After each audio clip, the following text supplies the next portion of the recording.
Way back in my mid-20s, I was going through a divorce. I pretty much lost everything except for my futon and a TV. I had no bed, so I slept downstairs on the futon in a pretty much empty 2-story house. Living alone, I was always very thorough in locking up at night, checked all the windows and made sure the doors were locked. Well, one night, while I was sleeping on my futon, I woke to what I thought was footsteps on my stairs. That's when I woke up a little bit more and focused on the sound. It was someone creeping down my stairs.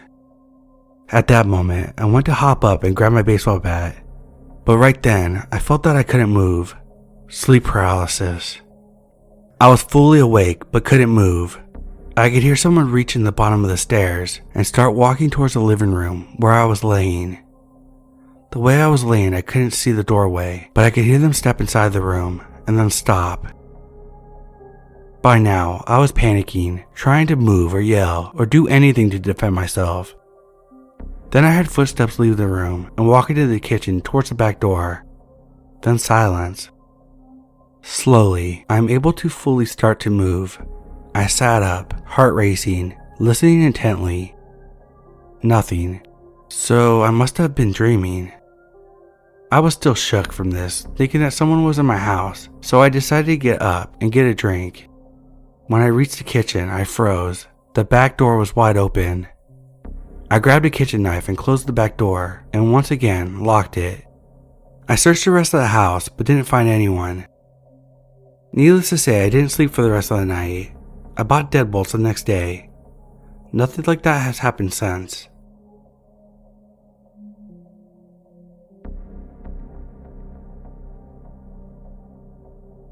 I live with my partner in a city of about 80,000 people. We were super lucky to find a fairly cheap apartment after his parents kicked us out. That's another story. Anyways, he worked the night shift while I worked the day shift, so I was awake for a few hours, then off to bed. In this time, I would go home, take a shower, spend some time with him cuddling before I woke him up for work. Then I would just watch some TV or play video games before bed. This was fine until we went and walked around our building. This is when I found handprints. It was 9 apartments in an L shape. One was by itself, a little bigger, more like an office building. I think they used to be models, is what we were told by the front office. The 4 were in line, another 4 were in another.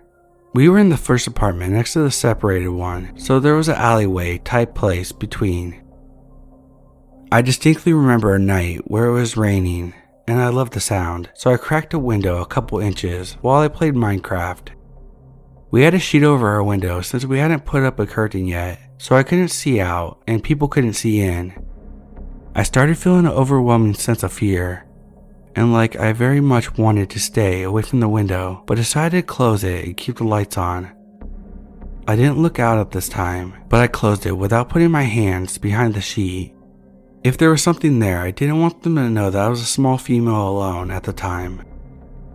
We only saw handprints because they were muddy. That meant someone was outside while it was raining. They were placed as if they were peeking inside, and there was another set on a separate building, like someone was playing lookout. I kept the window closed and locked from then on. When I talked to the people at our apartment complex, they said they didn't want to do anything. We informed the police too, but all they said they could do was patrol more often on our street. I'm not sure if this counts as a close encounter or just a coincidence. It was just a few days after when we went there and saw them, and it hadn't rained after that first night.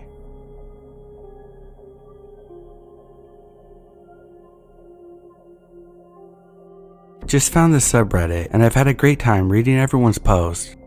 Some crazy and creepy shit happening to people reminded me of a few stories. I'm a 35-year-old male, and this is a true story that happened to me around the age of 10.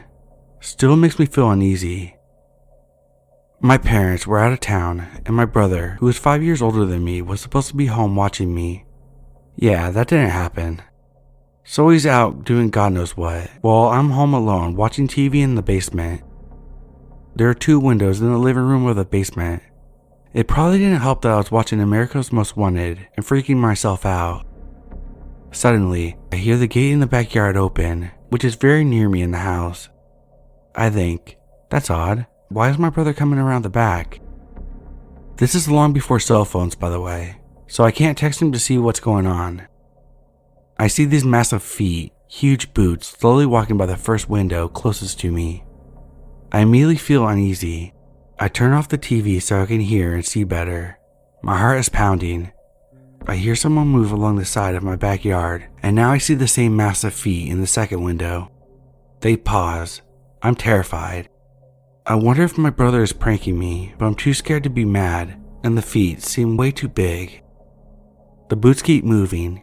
I don't do or say anything because I'm frozen with fear. I now hear someone coming down the basement steps towards the basement door next to me. I hear a rattle of the knob, but the door is locked. Suddenly, a pound on the door. I'm so freaked out, but laying there silently. A few seconds go by and it's quiet. Then I hear the footsteps going up the stairs. I know this guy is still in my backyard somewhere, but I don't know what to do. I hear the footsteps going up another set of steps towards the upstairs back door. Same thing again, rattling the knob and banging. Then steps coming down the side of the house, closest to me. This part is the freakiest. The boots stop at the closest window to me, and I see his knees bend, crouch down and look in the window. I was so scared I threw the blanket over my whole body, just hoping to disappear. It was quiet for some time, and I didn't dare move. I was certain that he was looking at me from above and felt this uncanny feeling of being watched. Moments later, I heard the gate shut, and he was gone. I have no idea what would have happened if one of those doors was unlocked.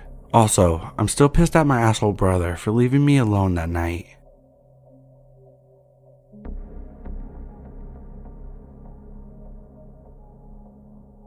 Okay, this happened in 2016 when I was 17 years old. First year college student in film school. Now I'm 22, and my name is Julia. I lived alone in my first ever apartment. It was really small, but I was really proud of my independence. I never felt unsafe in this apartment for several reasons. There were multiple gates in the residence that needed to be opened through a code only people who lived there knew. My door had 3 different locks, and it was right next to the university. Most people that lived in the neighborhood were college students. Nothing bad ever happened in the neighborhood before. I've always been careful about locking the doors whenever I leave my home. I always check twice. So this one time, I leave to go to class and lock my door. But for some reason, I couldn't get the key out. It was completely stuck, so I went to the caretaker of the building to help me get it, but he wasn't there, and I was late for class. So I went to class with the key still in the lock. I took off the keychain first, so it's not too noticeable. When I got home, the caretaker was back, so he came to help me. We couldn't get it out for 15 minutes, until somehow he did. He told me that the lock was damaged, but I didn't necessarily need to change it if I only locked it once instead of twice. I just said okay, and that was the end of it. I really wasn't worried because of how safe the building was. Flash forward 2 months later, I'm taking out the trash one night at 11 p.m. while on the phone with my sister. I remember telling her that I was taking out the trash, then that I would take a shower afterwards before heading to a party. As I said, I always lock the door, even to take out the trash. Because of my lock being damaged, I only locked it once. When I got back to my apartment, I found the door unlocked, which immediately alarmed me. So I went into my apartment and locked the door immediately. When you walk into my apartment, which is just 215 square feet, you have the main room in front of you and the bathroom door immediately to your left.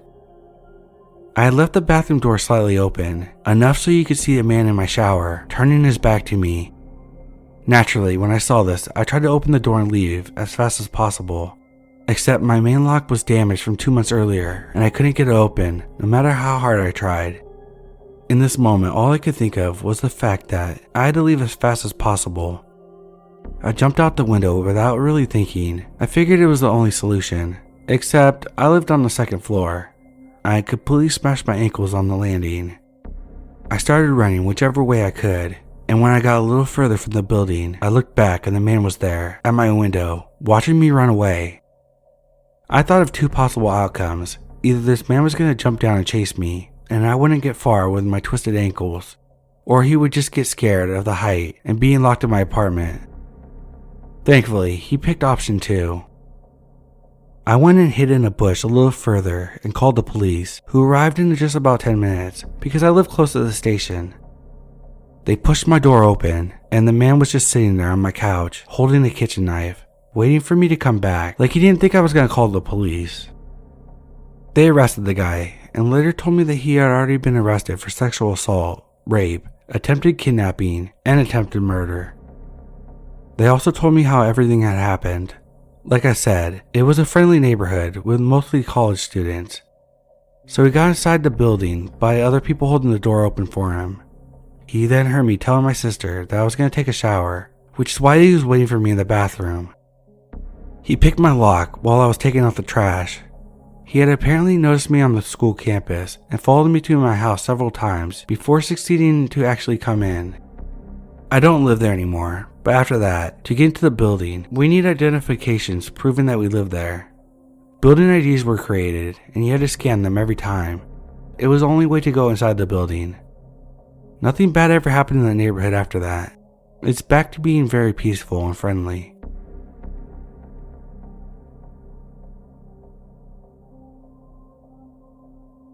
When I was little, around 4 years old, I lived in Okinawa, Japan, with my Japanese mother and my American father, who at the time was stationed at one of the military bases on the island. We lived off base in a house, and things were great. Before I get into the story, let me give you a little background information. Before I was born, my mother was dealing with a yakuza for some time, and ended up owing them money.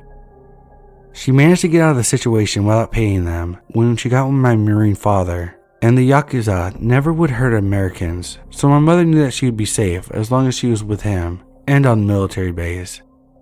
I have no idea why we lived off the base at the time when I was born, but we did. So one evening, I was in my room upstairs playing when my mother comes in, frantically shutting the door behind her, locking it, and turning off all the lights. She tells me to be quiet when I ask her what the matter was, and scoots next to me. I can hear her silently crying. My father was at work at the time of the incident. My mother and I heard the front door slam and then footsteps walking up the stairs. We see the silhouette of a person walking down the hallway from the light peeking from underneath my bedroom door.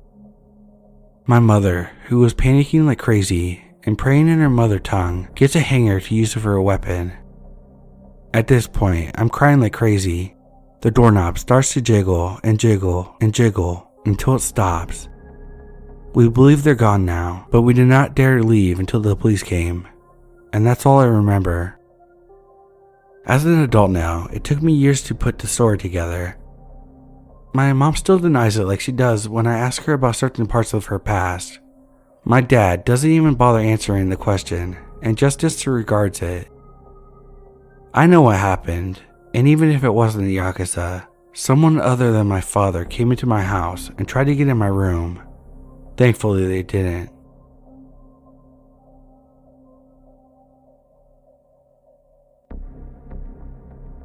I'm male. At the time I was 14 and enrolled in high school. My mom worked at a nearby apartment complex as a manager, so she would pick me up from school at 2:40, bring me home, instead of me riding the bus for hours. The day was completely normal so far. She picks me up from school and brings me home. No more than 10 minutes after I'm home, a black car pulls up in the driveway. I then hear a loud knock on the door. I look through the glass of the front door, and I can clearly see a man wearing a hoodie in the summer laying on the ground in front of my door. I guess he assumed that he was completely obscured because my mom had a reef on the door, and the space between the window and the bottom of the door was wide enough that someone could probably assume I couldn't see them.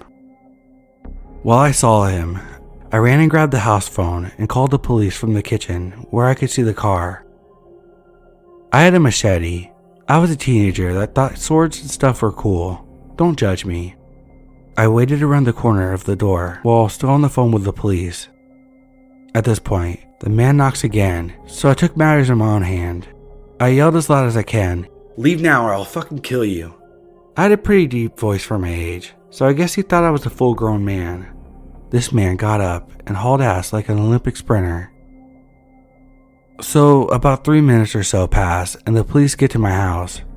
We had no cameras or anything, so there's really nothing to go off to pursue this person. The cops pretty much tell me that I handled the situation pretty well, and the law's about self-defense. The man never returns, and that's the end of my story. I've looked back on it a lot over the years, and this man almost certainly wanted to rob us. What's most creepy about this to me is that he most likely scoped it out. Saw that we were just a teenage boy and a single mother, went through the trouble of learning our routines, and waited for what he thought was the ideal moment to rob us. We bought a handgun because of this, so I never really lost sleep over it, because I knew if he came back, that I had a surprise for him. Shitty burglar, let's not meet.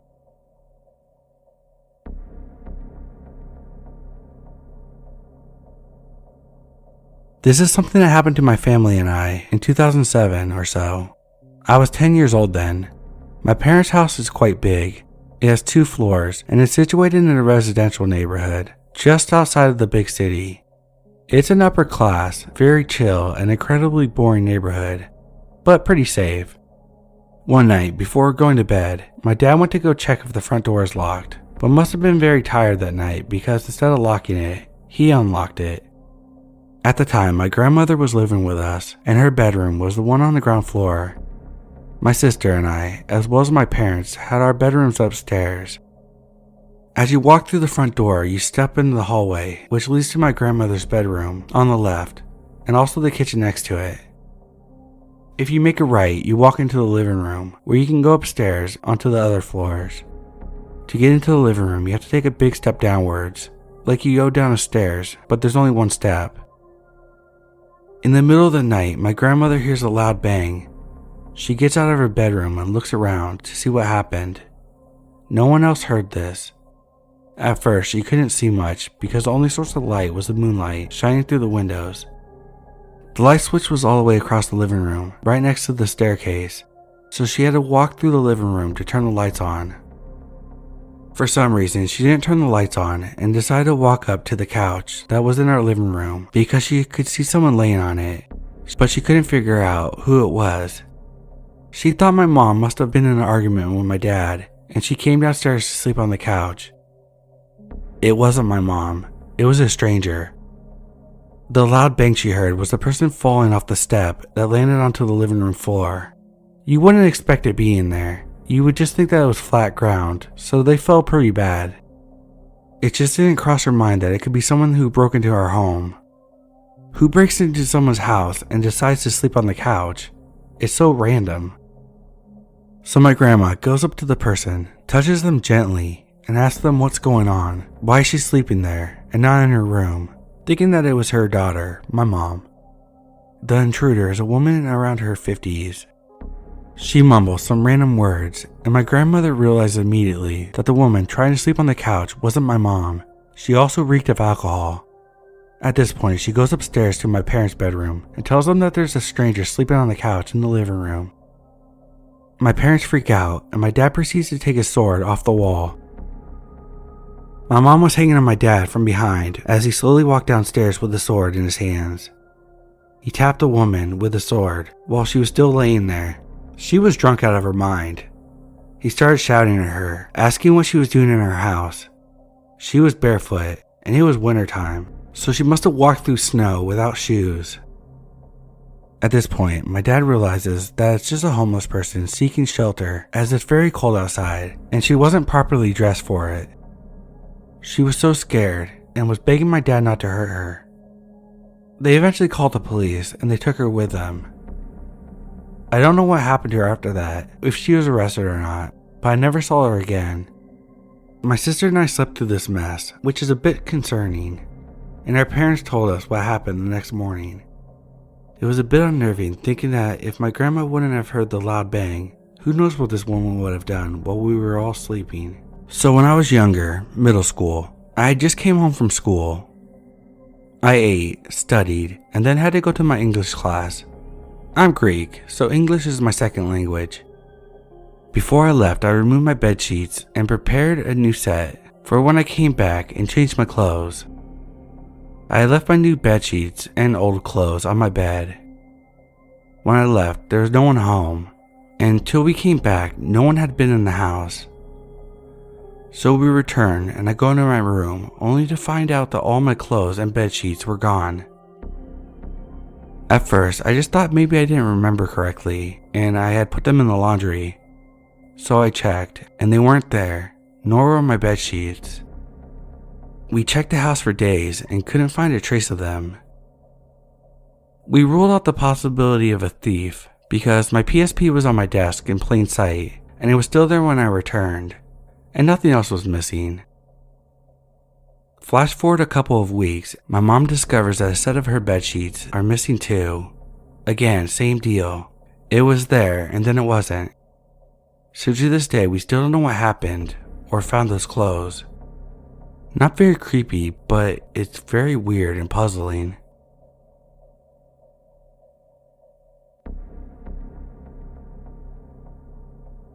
When my daughter was an infant a few years ago, I was home alone with her during the day. Our dogs were outside and my daughter and I were in the dining room, which led to the living room where the front door was located. The doorbell rang and my instincts told me to grab my daughter out of her high chair and hit the ground so whoever was at the front door couldn't see us if they hadn't already. This was a weird reaction because we live in a city and pretty frequently had people knock on our door soliciting or for deliveries, but I never had such a visceral reaction to the doorbell before. I've learned through this experience to trust my instincts, even if it seems ridiculous at the moment. So I grabbed her and hit the ground, peeked around the corner real quickly. There was a normal looking middle-aged man at the door. He didn't look scary, but I had alarm bells going off in my head and decided to stay put. He rang the doorbells a few more times, then knocked, then started pounding on the door really loudly. He then started trying the doorknob. I grabbed my phone out of my pocket and started dialing 911. Just before I could hit the call button, my dog started going bananas in the backyard and he turned and ran off. I was shaken but didn't report it or anything because it wasn't the best neighborhood and I didn't think I would be taken seriously. And honestly, I had an infant and didn't really want to spend the time filing a report. The next day, I found out from a neighbor that the middle-aged man, fitting the guy's description exactly, had been all over the neighborhood the day before, breaking into houses he thought were empty. When he got to the house in the alley directly behind my house, the person was home when he rang the doorbell, and he pulled a gun and forced his way in. He held the person at gunpoint, and at one point he fired a shot that thankfully missed by a hair. Always trust your gut instincts. Edit. Yes, I do regret not filing a police report, and in retrospect, absolutely should have done so.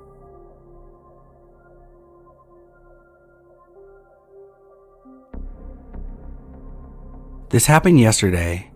It was pretty normal, as I live in a small town off the coast of Lake Michigan, with that normal, everything is chill here kind of vibe. We were celebrating Halloween with Trunk or Treat, where you trick or treat using the back of people's cars, and the kids were having a blast. Parents were passing out candy, and I was doing my own trunk as well with the family. After everyone went home, it was pretty dark. I got home, got ready for bed, and slept. I woke up in the middle of the night to someone knocking on my door. I was already spooked, so I checked the security cameras to find a tall man repeating trick or treat while swaying back and forth. I immediately called the cops, but while I was on the call, he started to repeatedly bang on the door. When the cops arrived, they found him sitting on my porch, yelling that he wanted the people inside to come out. It was just me and my brother home, but I wanted the cop to stay near us for a little while, so I could feel safe. Later, I was told that this man had done this before, but they let him go with a warning because of his mental state, I guess. This time, he's going on trial because he had a knife on him and said he might have hurt us if he had to. I'm so glad I didn't open that door. I will keep you updated if anything new happens. Edit. He received charges, and as far as I know, he'll be spending time in prison.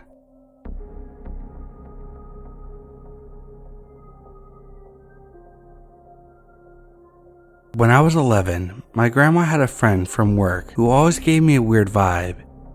He would show up to my house right after my grandma and him got off work. Now, he lived in a different city than me, so he would have to make 2 trips to go home. When he showed up, he would watch my grandmother sleep for like 5 minutes before waking her up. The reason why I would let him in is because my grandma half asleep would just say, "Let him in," and then she would fall back asleep. My grandma would leave the bathroom door open when she changed out of her uniform, because I would be in my room when she got home or on the couch watching TV. So sometimes my grandma's friend would come in and go to the bathroom. He was weird. The main event happened when I had family out of state coming to my hometown. They were staying at my Aunt Linda's house. My Aunt Candace, from out of state, wanted to go fishing with my grandma. So I was home alone because they left early in the morning and I didn't feel like getting up to fish because I hate fishing. So at about 12:30 my grandma's friend shows up and doesn't leave when my grandma's car is gone. So then I think he's just being weird and he'll leave. I was sitting on the couch watching TV, then I hear a loud bang. I live next to a highway, so I didn't think much of it, but then it happened again. I see my dog run into the laundry room, which leads to our basement and back door. I go outside to see what happened, and I see the back door that's supposed to be nailed shut, wide open. Being a child, I run to the front yard. Then I see my grandma's friend isn't in his car. I then call my cousin, and she and her kid, who is also my cousin, came over. They jump out of the car and run to the backyard. It's important to know that my cousin, who is an adult, worked with my grandma. So when she goes to the backyard and sees him just casually walking out of my house, she says, "George, why are you here?" He looks startled to see her, then says, "Oh, I just had to use the bathroom." My cousin followed him to his car. We looked at what he did. He removed the nails that nailed the door shut and then burst the bottom panel to the second door open. I assume that was the first loud bang I heard. Then he went upstairs to go to the laundry room door. He tried to bust it down, so I think that was the second loud bang. When he was leaving, he was either giving up or going to his car to get something to make it easier. I called my grandma and she went to my Aunt Linda's house, which is where I went after he broke into my house. She stopped being friends with him and never spoke to him again. My theories are the following. 1. He heard I had family from out of state, so he thought I was with my grandma, so that no one would be home. 2. He broke in trying to steal pills from my grandmother. 3. Because of the other weird things he did, like watching my grandmother sleep, I think he was trying to steal her bra or panties. That's my story. I hope you enjoyed it and stay safe. Also, stop being friends with someone if your kid says that they watch you sleep.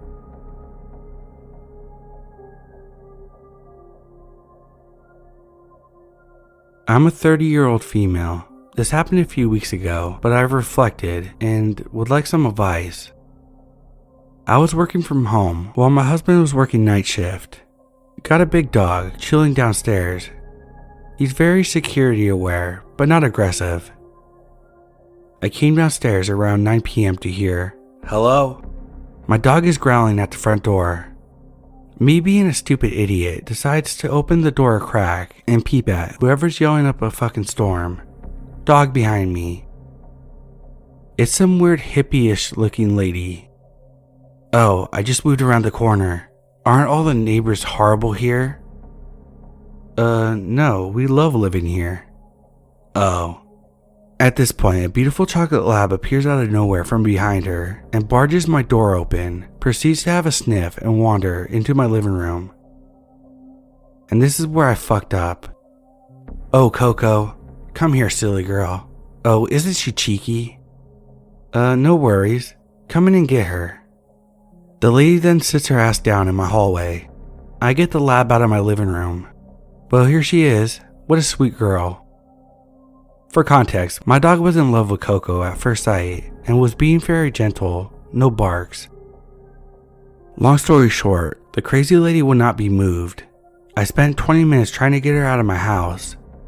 She was asking my exact age, lots of personal stuff I did not tell her, including my real name. I finally got her to leave my property by saying, "Oh, my partner just texted me. He'll be back in 5 minutes." She left. I called my parents and best friend, who were here in minutes. Didn't sleep well for 3 days, have not seen her since. My question is, does anyone else think she was not introducing herself to new neighbors, but in fact, a burglar casing a home? I'm convinced that she was. Scary as fuck.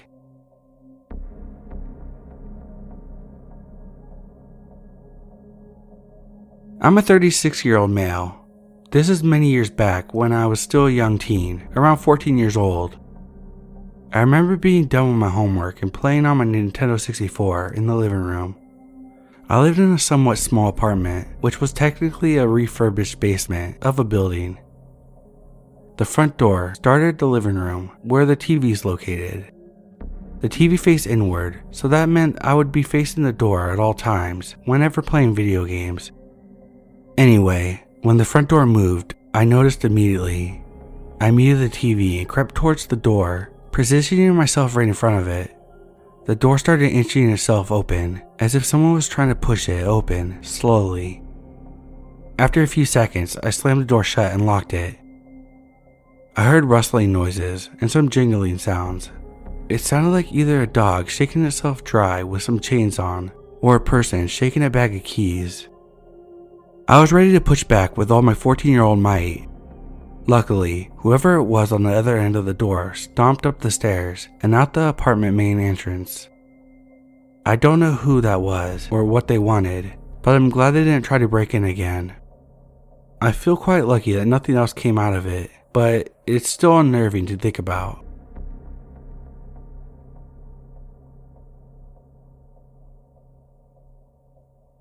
So just to clarify, I was 15 years old and home alone. I lived in a Native American reservation at the time. Shit would happen all the time, hearing things, walking at night you see shadows, etc. The kids would call them skinwalkers, besides the point. This was during the day my mom was at work, and me, well, I dropped out of school due to a medical situation. I had a huge window in my room.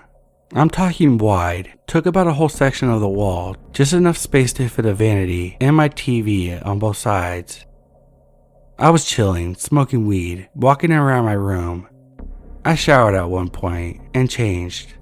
All while a man was sitting at a wooden post directly across from my backyard watching me. I didn't have curtains. When we first moved in, they had ugly blinds hanging up.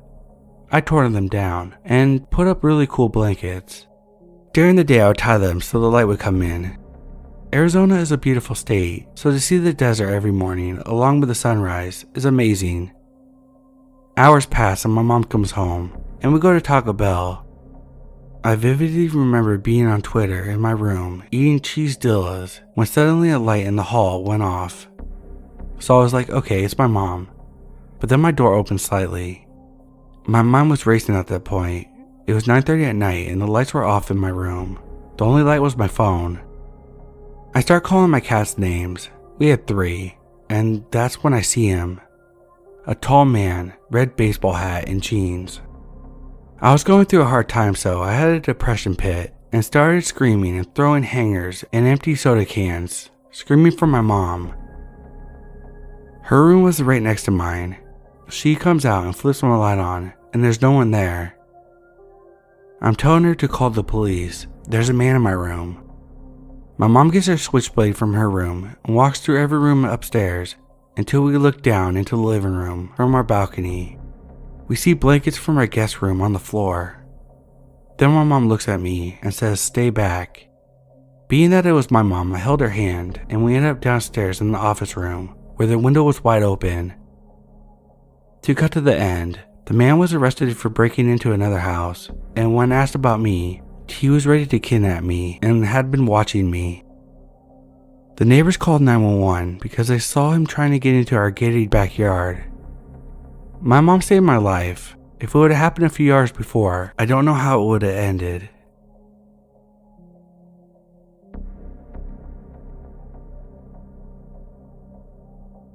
This happened only 30 minutes ago. My cousin and I are working college students and spend every Friday night hanging out together to recharge for the week. We order food, watch K-dramas and K-pop videos, and so on. I live in the neighborhood across from her, so I never minded leaving late. Creepy things late at night only happen to other people, right? Well, tonight, I pulled into my driveway and got out of my car to grab my bags and other stuff. I only managed to grab my bags before I got the urge to look at the stretch of sidewalk that extended behind me. I looked and saw the silhouette of a man walking towards me.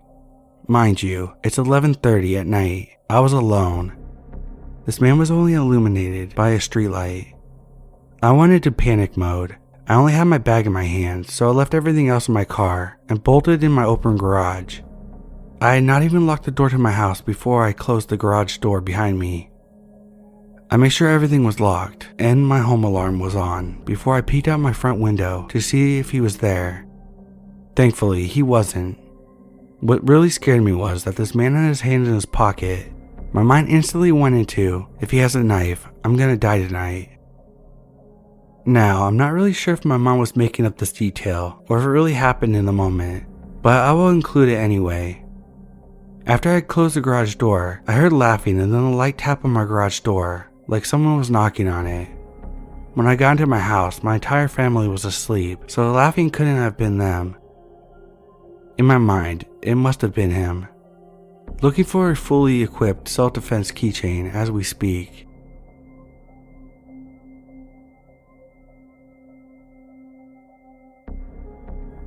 This is my friend's story, with her permission as she doesn't have read it. We were arriving at my friend/coworker's house after work. There was 5 of us, with her boyfriend already at home. It was around 10 p.m. As we entered the small duplex, I locked the front door behind me, from habit. Not 30 seconds later, I made it into her bedroom. About 5 feet away, I hear someone trying to open the front door. I proceeded to ask her if her boyfriend was expecting someone else, and they said no. Her boyfriend went downstairs as the person outside started knocking. We look outside to see someone in a hoodie pulled all the way over where his face was obscured from the side. Her boyfriend asked the guy what he needed through the door, and he answered that he was locked out of his house and needed to borrow a phone. Her boyfriend told him no, and the guy says, "Come on, man. Just open the door." We said no and to leave. There was a 24-hour gas station literally across the street. 15 minutes later, I see someone peek in the living room and someone try to get the door open. We all come to the door and yell through it, telling him to leave. He keeps saying, "I don't know why you can't just open the door. Just open the door and let me use your phone." We say no and he eventually left. While he was outnumbered, we didn't know if there was someone with him hiding or if he had a weapon, etc. It mainly freaked me out because he was trying to open the door before knocking.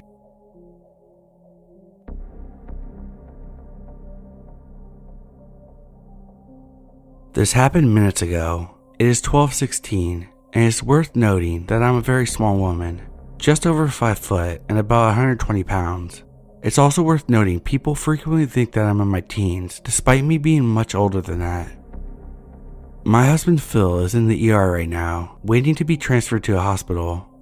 He called me and asked if I could pick him up, as they didn't know when his room would be available. I parked my car in front of the house, in the street. There's no driveways or garages in our neighborhood. So I walked out with my purse and keys and got in, then realized, oops, forgot Phil's cigarettes. I bet he'll want them. So I locked the car and went in to grab them.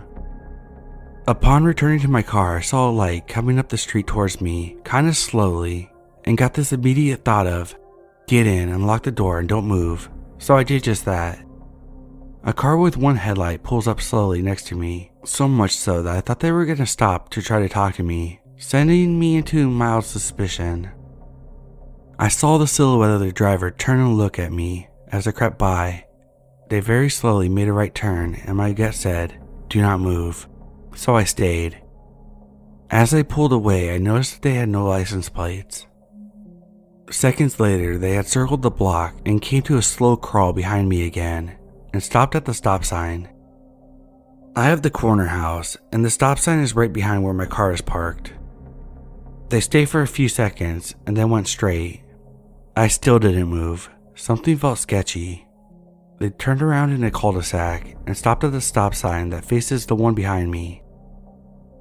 They continued to sit there, and I could see them staring at my car, but I couldn't see their faces, just silhouettes. I decided to call my husband, and he, sounding much more awake now, told me, "Get out and run. Get in the house and lock the deadbolt. Get my pistol." I started to open my driver's side door, and the car pulled forward a little faster than before. I pulled the door closed and locked it, and told P what happened. He told me not to hang up and to get my ass in the house stat. I climbed over the center console, out of the passenger door, and ran right up to my door, fumbling with my keys and lock, but managed to get it open. The car with the missing headlight was creeping so gingerly towards the house. Keep in mind, they're only across the street, so they are really close. I got inside and locked the door. I looked out the window to the side of the door and saw them speed out of there. They didn't come back as far as I can tell, but I had my curtains drawn, so I'm not so positive. I got the gut feeling that they were waiting for me to drive away so they could break in, or maybe so they could follow me.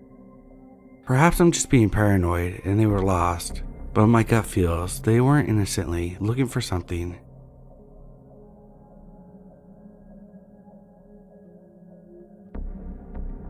So, I'm home alone. My mom's out visiting family and picking up some stuff. I'm chilling, playing Animal Crossing, with my dog Ty laying on my bed, keeping me company. Ty suddenly bolts up, heckles raised, and growling, which is rare for him to do. He's only done it once before. I hear someone downstairs shout, "Hello." And me being stupid, I shouted back. I went downstairs to see two guys outside looking through the window, so I went and opened the door to see what they wanted, since I was expecting a package. They immediately started with, "Hi, we have a warrant for the electrical meter," and it immediately fell off. So I did the only thing I could think of. I told them that I'm underage and home alone, with Ty currently watching them through the window. I said I'll call my mom, shut the door, and try to lock it, but I couldn't. The lock wouldn't turn, so I called my mom. I explained what was going on, and I barricaded the door so no one could move the handle down. After a few minutes, I managed to turn and lock the door. I went upstairs to check the cameras, and lo and behold, it showed 3 men standing outside the door, occasionally looking at the cameras and trying to stay hidden. At one point, you could see 2 of them enter the house. They quickly ran out and shut the door. This was the same time Ty went downstairs. As I kept watching the playback, I saw a van door open and shut, so I think there was 4 people. I have no idea who these men were or how they unlocked the door, and I'm never going to open the door without a weapon nearby. 3 hours later, my mom comes back home and watched the footage. The men had brought a dog bar, the one that the dog pound uses, with a long bar and the snare bit on one end. She suspects that they picked the lock on the front door, so it couldn't lock. Thankfully, I've watched a lot of movies and tutorials on how to barricade a door, so they couldn't get in.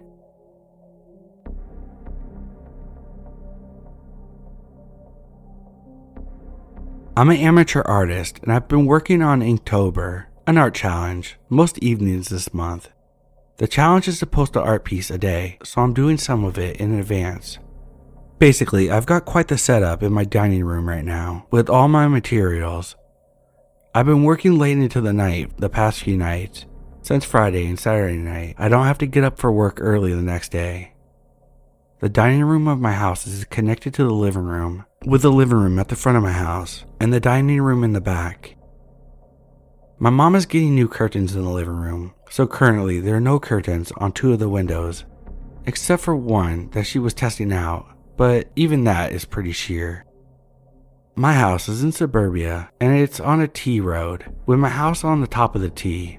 So there's a main road that goes horizontally by my house, and then another one that connects and goes directly vertical from my driveway, if that makes sense.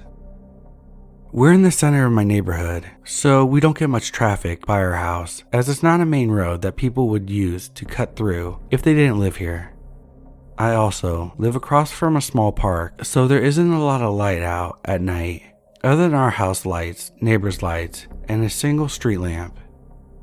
Anyway, Friday night I was working late on my drawings in the dining room with all the lights on as I needed to see my work. I had my laptop out and I was facing my backyard as I was watching TV while drawing. At one point in the evening, I got up and looked to the front of the house for the first time in a while, only to notice a white car on the vertical road of the T, just chilling there with its lights on. After a few seconds of me looking out the window, it started moving, so I figured it was just someone stopping for a moment to figure out directions or something. The houses in my neighborhood all kind of look the same, and my friends have gone to my neighbor's house instead of mine by accident many times, so that's a pretty normal thing to have to do around here. Anyway, when I'm working late again and I get up to see what looks like the same car in the same spot, just sitting there, facing my house with its headlights on. As soon as I get up, it drives away. This is a little past midnight, so at this point, I'm feeling a bit weird, and I go behind the front door, which has curtains on it. I watch for a bit, but the car doesn't come back, so I go back to work. Well, closer to 2 a.m., I get up, and the car is back, just sitting there, facing my house, headlights on. Can definitely see me through the window, at least partially, if not fully. Not totally sure of the angle, as we have one curtain up, and I'm in the back of the room, not the front. But I think they could see me fully, just from far away. As soon as I get up from my chair, the car drives off once again. Now I'm really freaked out, and immediately shut off all the lights, check all the locks, and go to bed. Gonna tell my parents about it in the morning. But yeah, I basically think that someone has been watching me draw through the window for the past 2 nights, and I will likely be moving my art to the basement for the foreseeable future. Not sure why they would watch. I was dressed in a big shirt and leggings both nights, and I have a pixie cut. Not even sure if they would be able to tell my gender from across the road and across 2 rooms like that.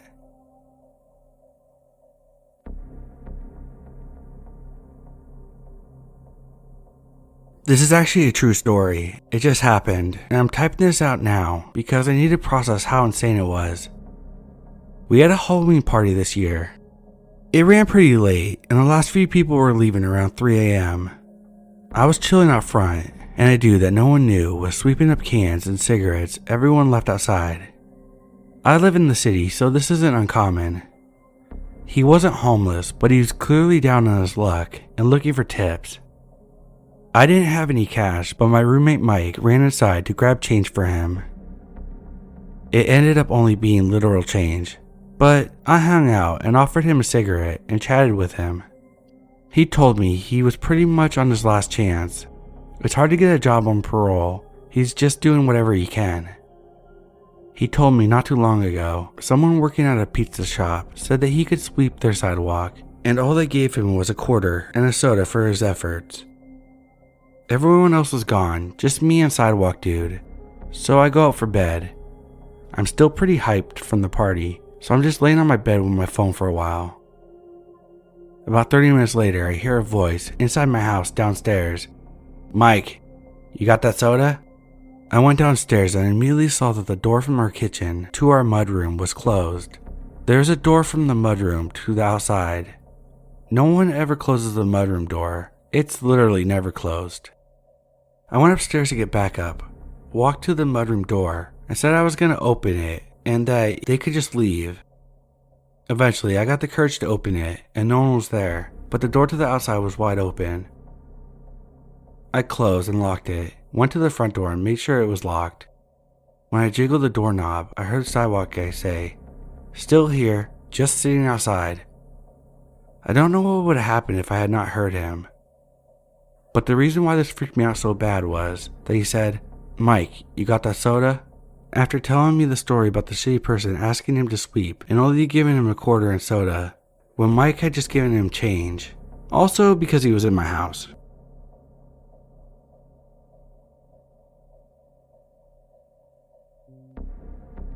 I used to live in a trailer park during my sophomore year of college. It was a really nice city, super liberal, and hippity-dippity. My 2 roommates were off in class, but I took the day off school as our dishwasher took a crap. I was waiting for the repairman to show up. It was one of those ridiculous anytime before 11 a.m. and 5 p.m. type of things. I did not want to wait a day longer as my roommates sucked at hand washing, and I would have to wash them all again as I cooked most of the meals at home, and we had a limited kitchen set. Anyways, I sleep until about 10:45 and the alarm goes off. I probably dicked around for a few more minutes, then got in the shower, not expecting the repairman to be around until afternoon. I was butt naked and had a full head of shampoo when I hear someone knocking on the door. I start washing up as quickly as I can when I hear more aggressive knocking. Dude is waiting 5 seconds between each volley of knocks. Thinking he must have been knocking for a while and I didn't hear him because I was in the shower, I was feeling bad for making him wait. As I'm drying off and quickly putting on some clothes, I hear a very loud boom come from the door. I kind of second guessed myself and thought, did I really just hear that? And stopped for a second. Then I hear another loud boom and could definitely make out the noise of my door being forced in and opening.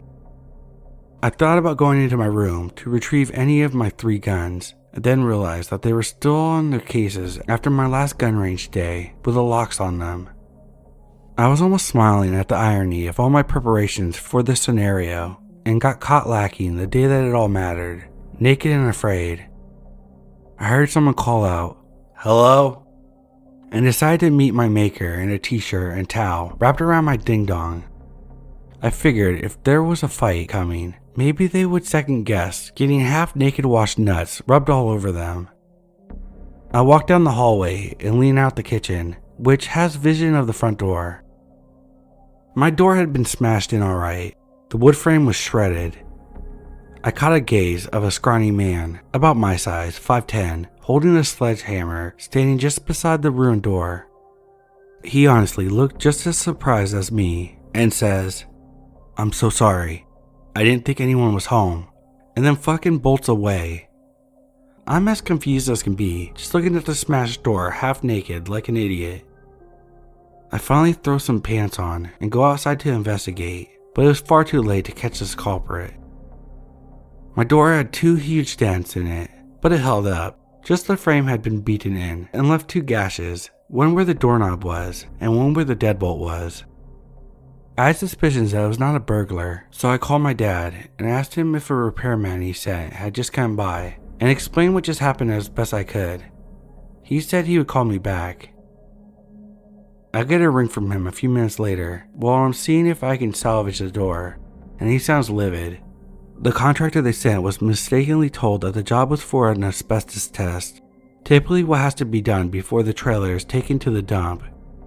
The guy must assume that the house was vacant and let himself in after a courtesy knock, and got scared when he saw I was home and ran away.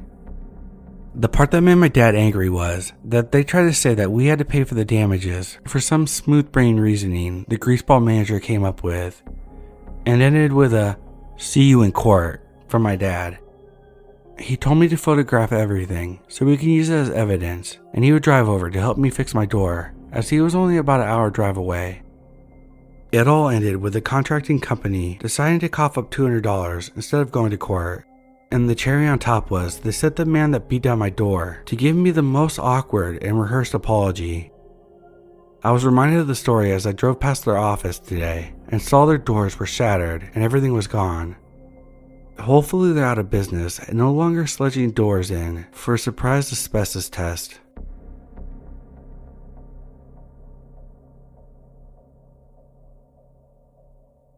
Not quite sure how to start this, but I live in a fairly small town, but it has a huge drug problem. I live with my girlfriend and our 3 cats in an apartment. People continue to leave the outside doors open, despite me taking the rocks out that are holding the doors open. My girlfriend usually leaves for work about 7 a.m. and either wakes me up at 6:30 or 7. This morning I was watching TV on the couch in my underwear when I heard a light knock on the door. I thought maybe it was my girlfriend, so I checked my phone, but she didn't text. It was around 7:40, so she would have already been gone, or I'd come home because her ride didn't show. I grabbed my firearm, Glock 19, in my holster. I checked the door. I'm not paranoid, and I didn't think anything was wrong. Was just gonna set it on the table by the front door. I opened the door with my right hand, the one that the firearm's in, and there was this man there with some packages. I asked him what's up, and he said that he has some packages. He started looking down the hall both ways, and he saw my face and the fact that I wasn't dressed, and kept saying he had packages and seemed like he wanted me to open the door more. Like I said earlier, I have 3 cats, and cats are curious.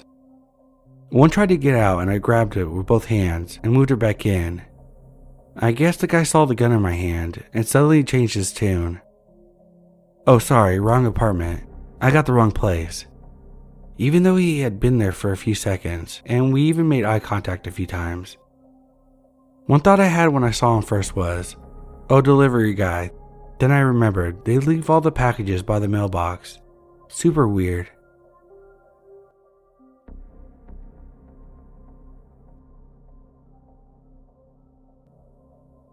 Last night I took some melatonin to get to sleep early.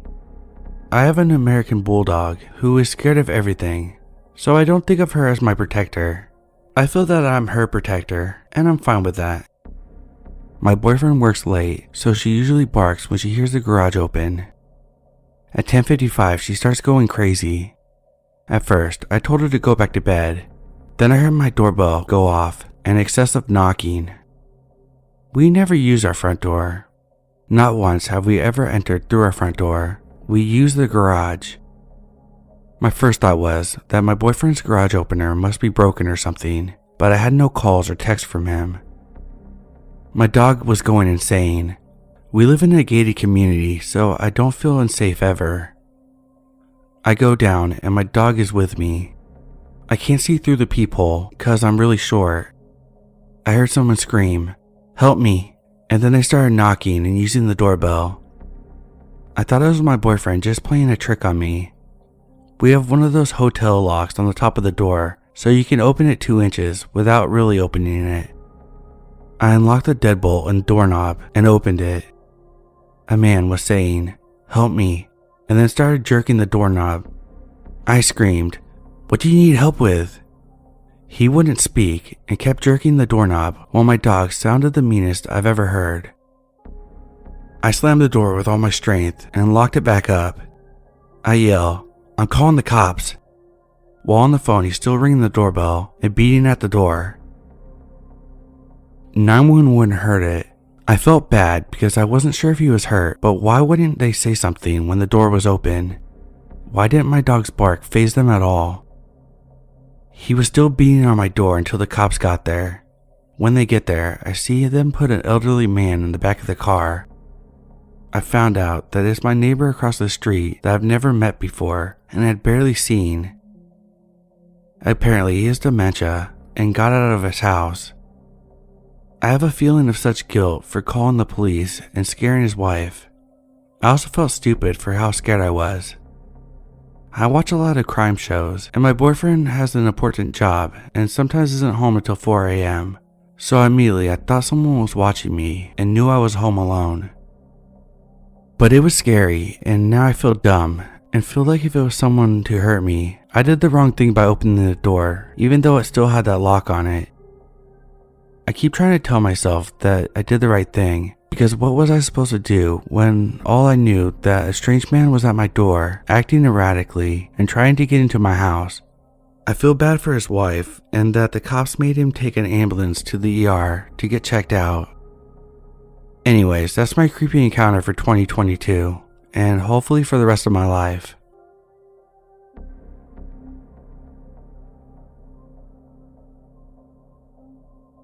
When I was 11, my family moved to a very rural area in Minnesota in 1990 after living in a city in Wisconsin.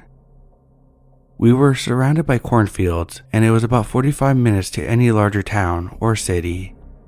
I just want to set the scene a little because as a young kid who was used to the city, it definitely added to the creepy factor at night. What made it even worse at night for me was that a lot of times I was left alone. My mom was a night shift nurse and my dad was a truck driver. I would leave the TV on, playing Nick at Night, so I could fool myself into thinking that my mom was in the living room, watching shows. I would also sleep in their room because it brought me comfort and it was closer to the TV. Some may disapprove of this, but at the time, there wasn't much to do about it. My parents needed to make money, and this is what they chose to do. Anyway, it was like this often, but one weekend my dad was home, which doesn't happen much. So this meant I was in my room, which is right near the front door. My dad was in their bedroom, towards the back of the house. We had a Springer Spaniel, who was my best friend, and slept with me often. One night that weekend, I woke up with him not on my side, and could hear what sounded like a dog, my dog, growling and whimpering. I got up, walked to the kitchen right outside my room, and looked towards the front door. In the entryway, I saw the head of a man bent down near my dog, and I said, "Hello?" Not sure what the hell I was thinking as a young girl. I should have ran to my dad, but I was worried about my dog, I guess. He stood up, looking startled. I don't remember what he looked like very well, but he was probably in his 40s or 50s, short and looked a little disheveled. He asked me where the nearby town was, and I told him that I didn't know, but I could get my dad. The man had taken a few steps forward, and my dog growled. He then said that he would figure it out and walked out the door. I ran to get my dad, and needless to say, my dad was really upset that I didn't come get him right away. The man never came back, that I know of. I don't know if he somehow knew that I was usually home alone and tried to come in, or if maybe he was drunk and entered the wrong house, thinking it was his. It was definitely pure luck that this strange guy came into my house on a weekend that my dad was home. I know for sure that my dog may have saved me from something awful happening. I still wonder what he was doing bent down that would make my dog whimper like that. I also wonder what would have happened if I had not heard my dog. Anyway, that's my story. It's definitely creepy for me.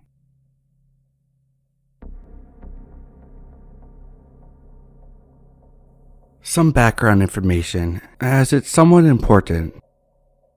First of all, I'm a female, 5 foot tall, 24 years old at the time, but getting mistaken for a teenager all the time.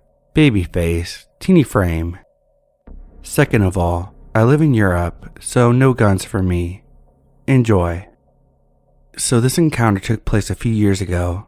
I was living in a super huge apartment block, and quite a shitty one. One afternoon, I was just chilling with my then girlfriend when I suddenly heard faint, scratching noises outside the door. Definitely weird, but I dismissed it, thinking it's probably some neighborhood kiddos scratching the walls with a key or other stupid stuff kids sometimes do. A moment passed and the noise didn't disappear. Quite the opposite, it got louder. At this point, I started to realize what the sound was. It was the sound of a metal object scratching at my door's lock. I immediately got startled and went to look via the peephole. The long corridor was half dark, and right there in front of my door, there was a man. I couldn't see his face too clearly, but I was 100% sure I did not know him. He was tinkering with the lock in some way, but with the peephole's limited field of view, I couldn't see exactly what he was doing. I made sure all the doors are locked and backed off as it fell silent. Just as I was about to return to the living room, the door handle slowly moved down, and just as slowly returned to its initial position. I goddamn freaked. I hurried to the kitchen, grabbed the biggest knife, and had squatted next to the door. It was locked, but if you managed to pick it, well, there I was, frightened and armed. For a moment, it fell silent again. Then, the lever slowly went down and up again. More scratching, and the lever moving again, then silence again. And then I hear a whisper, "Let me in." My heart skipped a bit, or a dozen of them probably. Let me in. If he was screaming, it would be as frightening, but he wasn't. He was whispering to my door repeatedly, "Let me in." I think I unfroze for a second because I grabbed my phone and called the security. The apartment block had the security, but they were stationed on a small booth outside the block itself, which was huge. I lived on the 8th floor, so it was really long distance to get there, especially given that they were lazy bastards who usually watched TV and smoked so much that there was heavy fog inside the booth. Still, I gave them a panicked call, quickly explained the situation. Sure enough, the guards laughed it off, saying that the stranger is probably just some drunk neighbor. He told me that the other guard is on patrol and that he'll call him and tell him to come to my door. I have no idea why I didn't call the police, but I probably was just too frightened to think straight. The block was in the middle of nowhere, so the nearest police station was quite far away anyways. My girlfriend just kept observing, probably some kind of stress reaction too. Seconds felt like hours. After some time, it fell silent, this time for good. 15 minutes later, the freaking security guard finally knocked on my door, long after the guy was gone. Good job, man, seriously. Take your sweet time. Thank you very much. He said that he would close the gate and check the camera footage, but he didn't look too tense, so I don't know if he actually did that. To this day, I have no idea what happened. Maybe it was some drunk neighbor who left the elevator one floor too early or too late and thought his wife had locked him out. Maybe it was some fucking psycho or a junkie trying to purposely access my door. I will never know. I guess I prefer it that way.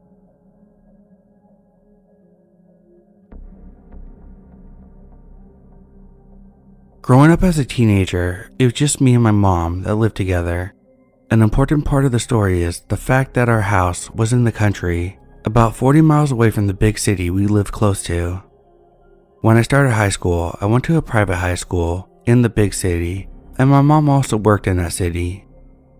For convenience, my mom bought a house in the city near my school and her work, but we kept the country house for the weekends.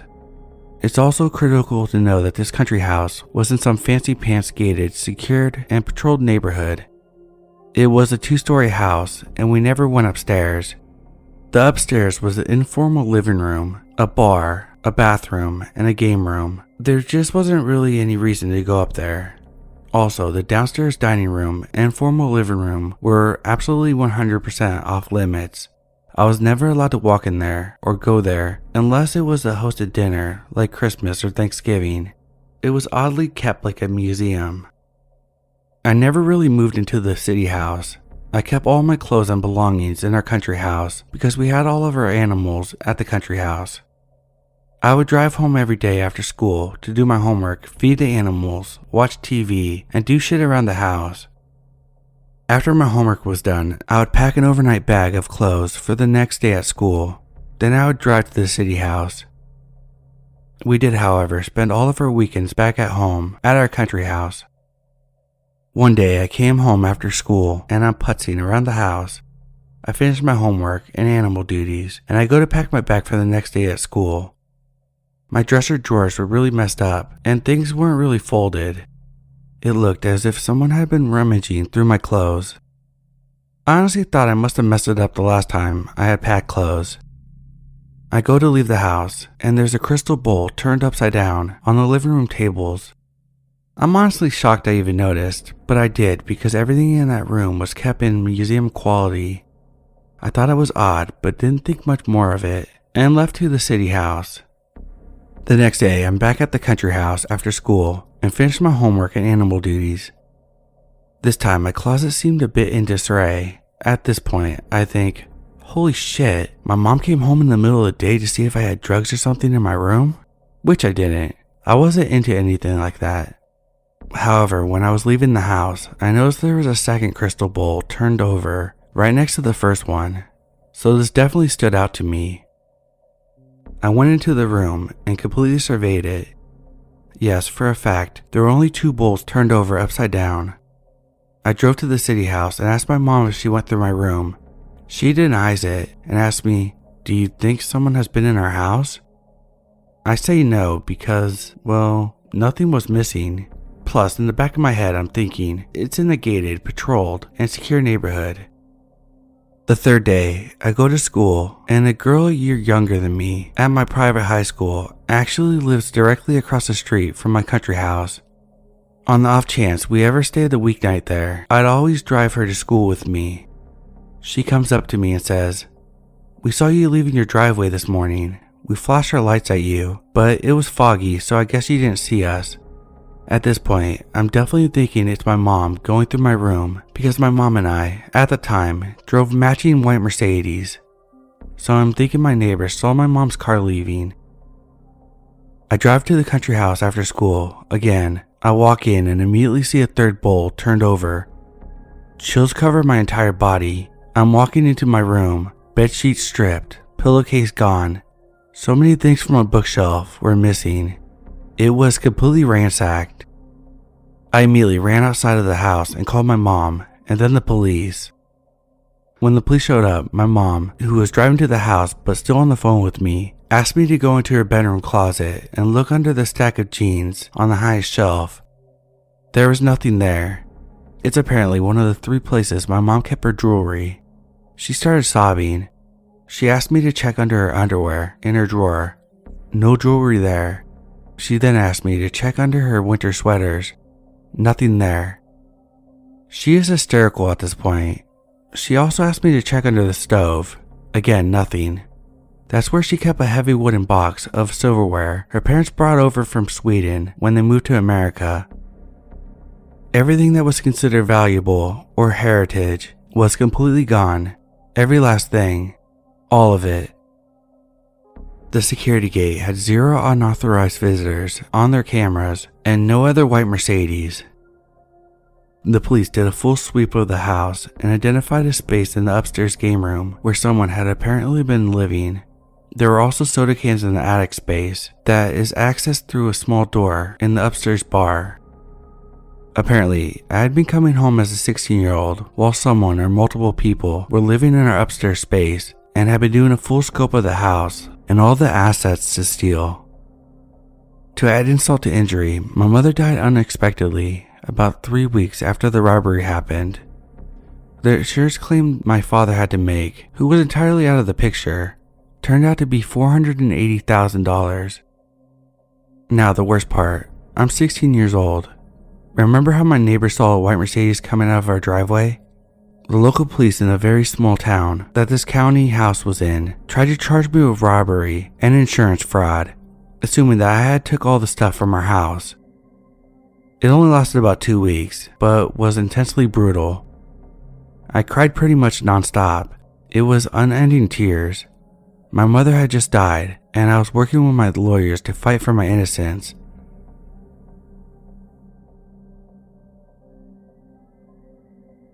A few years back, I moved to a relatively remote part of town with my boyfriend.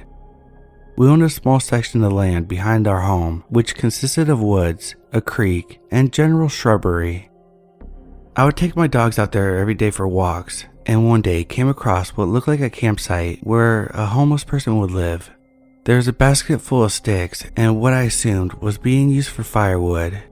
There was a mattress, blankets, and tarps.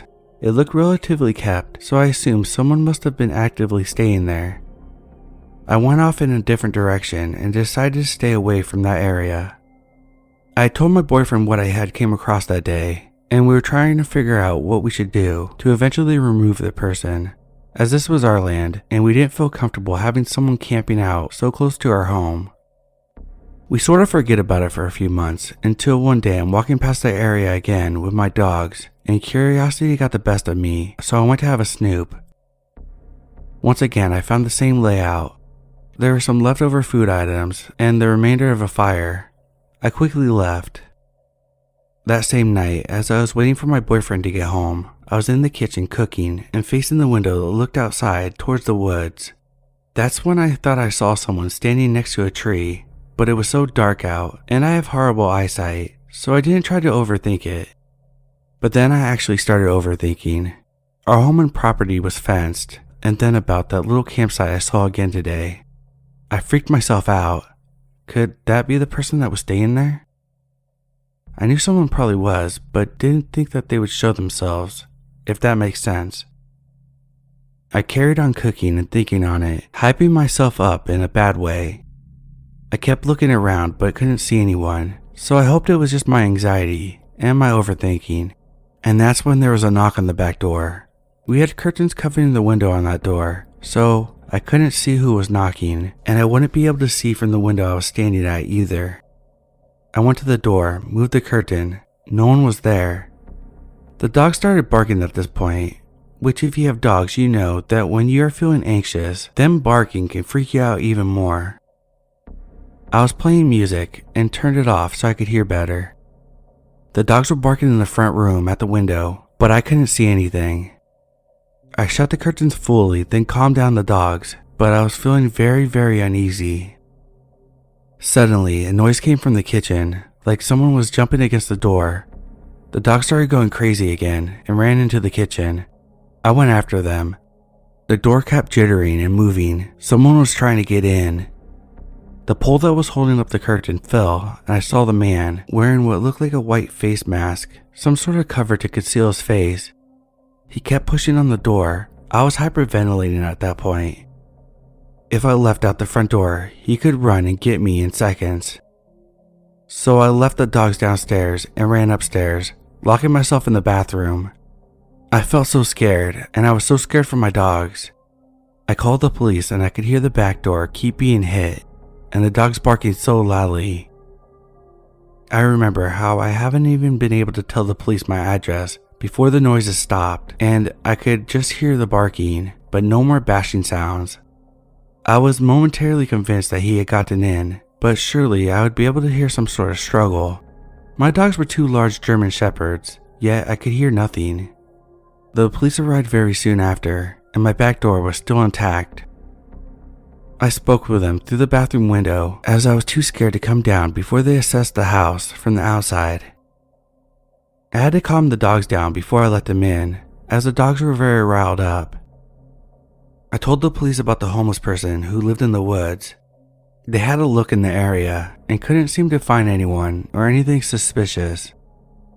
That was until a few weeks later when myself and my partner, along with our dogs, walked down to the campsite again to see if it had been abandoned or not, on the slim chance that they did have something to do with the break-in. And we found this, the white mask I spoke about before. How I couldn't tell what it was. It was hanging on this tree. Gloves and boots were hidden in a bag, which was found by the creek, soaking wet. Apparently, all this wasn't there when the police had went down there that night, though the campsite, for the first time, definitely looked abandoned. We sent pictures to the police, who came down again soon after, but even though they had all the evidence, safe to say nothing was ever done about it, most likely as there was no successful break-in. We got everything removed from the campsite and taken away. Who knows what would have happened if the back door had given in. I still worry thinking about it.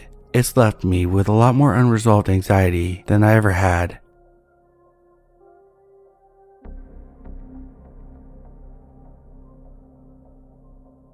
For a bit of context, I'm a single female in my 30s and live alone, apart from my pets.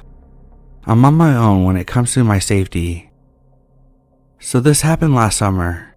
It was around 11 p.m. and I was sitting at my dinner table typing away on my final paper for the semester. Behind me sits my kitchen and a big window that overlooks my backyard. The backyard is surrounded completely by a 6-foot vinyl privacy fence, and inside that fence was a little garden that I had been working really hard on. Lots of cute flowers and a little pond.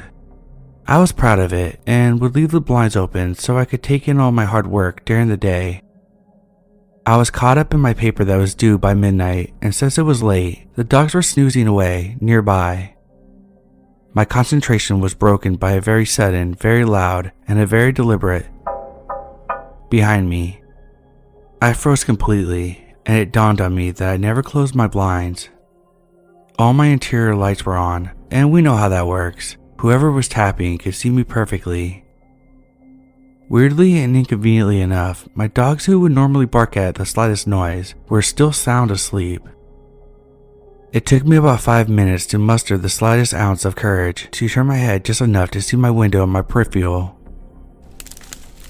only to hear a loud crunch and another couple taps. Just a bit lighter.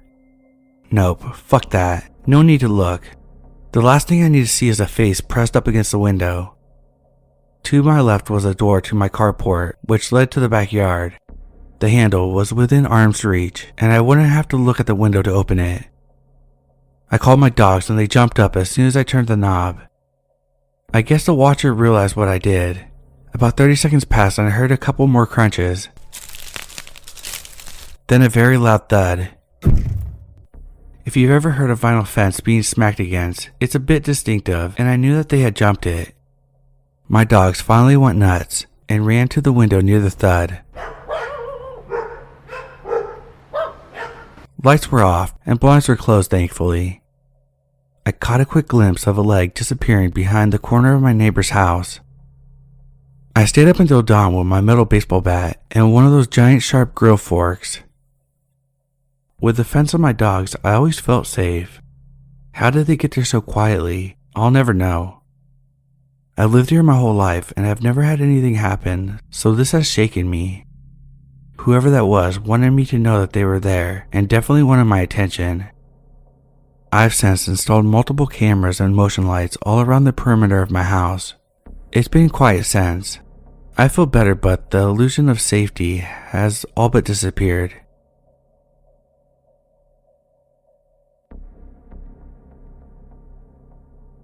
I live alone in an apartment in Utah. My area is fairly metropolitan, and it's not uncommon to see unhoused people near my building. Since I'm a single woman, I'm usually more cautious about locking my doors and setting alarms than my friends with roommates. I have a Simply Safe alarm system and also have 2 deadbolt locks on my door. Because my area has a lot of break-ins, I'm also sure to always lock everything, no matter what. 2 nights ago, I came home late from a night out with my friends, but I was sober. I made sure to lock everything and set the alarm like usual. When I woke up the next morning, I heard someone in my house. They were wearing shoes and just walking around. One of my friends has a code to my alarm, but none of my friends have a key. I'm the only person I know with a key to the second deadbolt on my door, not even my landlord. I lean my head out the door of my bedroom, which is just a few feet from the more open living room kitchen area where the sound was coming from. There was a man in my kitchen, and maybe 40 years old.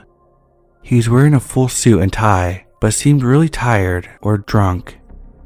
He was standing by my fridge and eating leftovers out of a Tupperware and just kinda staring off.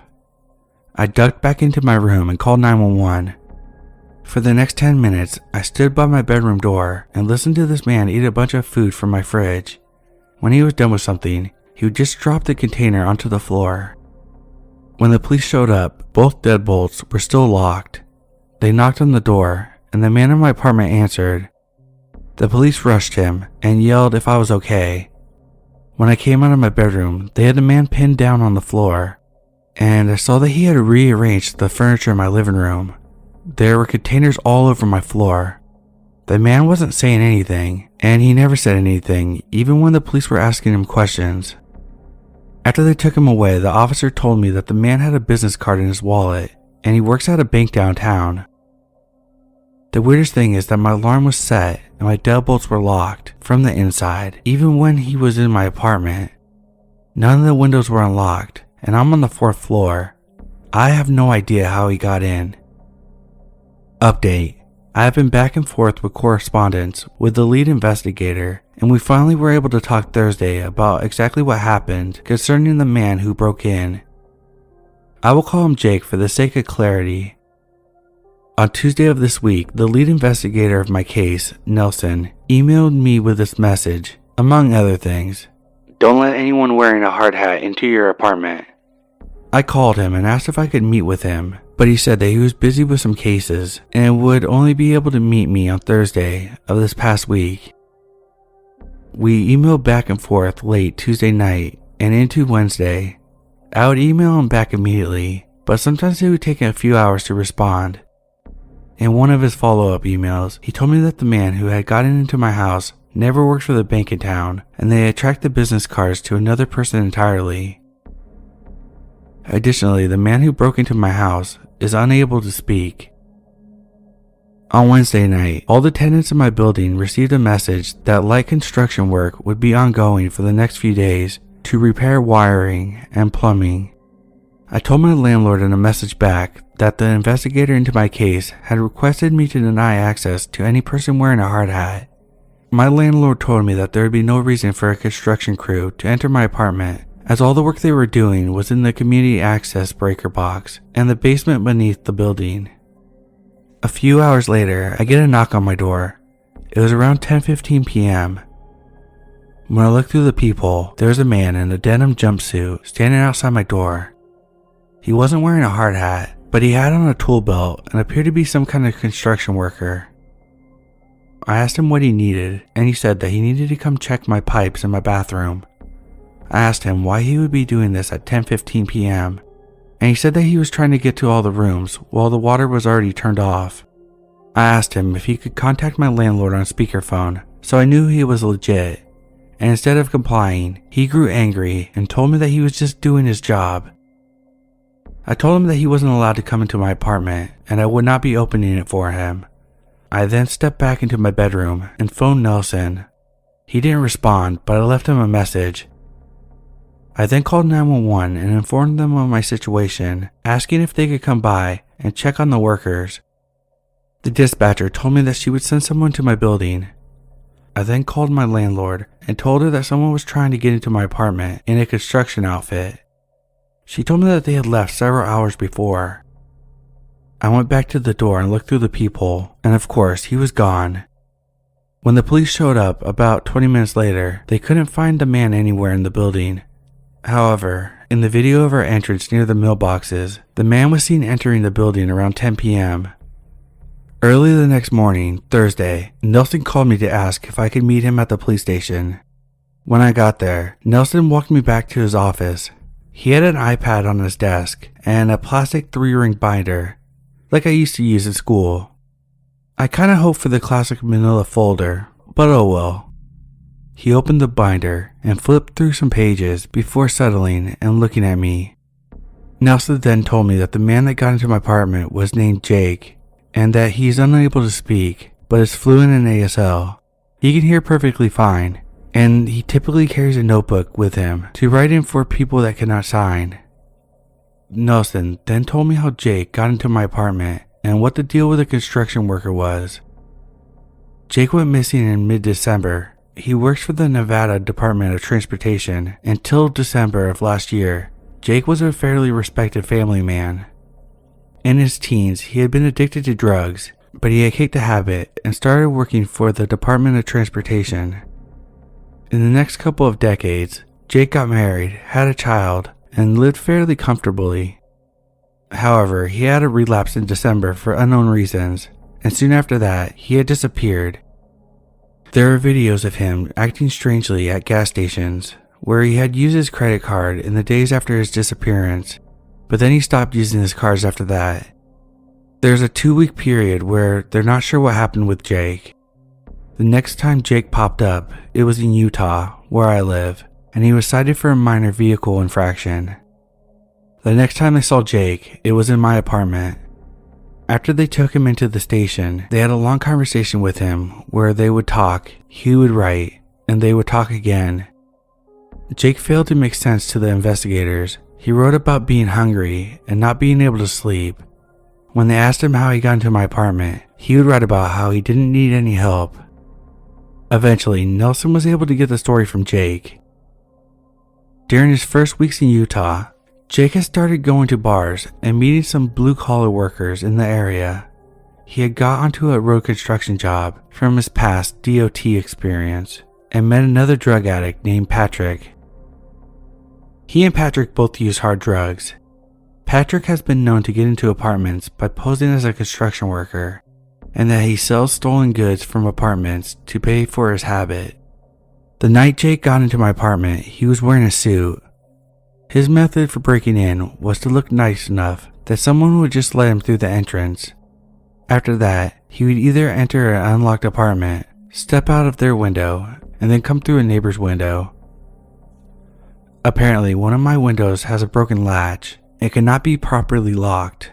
I also don't have any sensors on my windows, so that explains why the alarms never went off. When Jake had entered my apartment, he had already been through several other apartments. He was high while he was doing this, and he was hungry after several hours of sneaking around, so he went into my fridge and started to eat. As Nelson understands it, Jake became drunk by just going through my fridge and eating and drinking. He also said the original owner of the business card lives in my building, and Jake had stolen the business card case from the entrance of the man's apartment. Nelson said Patrick would likely try to hit the same apartments as Jake at some point, so it didn't surprise him that Patrick showed up at my apartment not long after Jake did. Nelson said that he'll be contacting me eventually for the trial, and that it might be a good idea to intensify security in my apartment until they catch Patrick.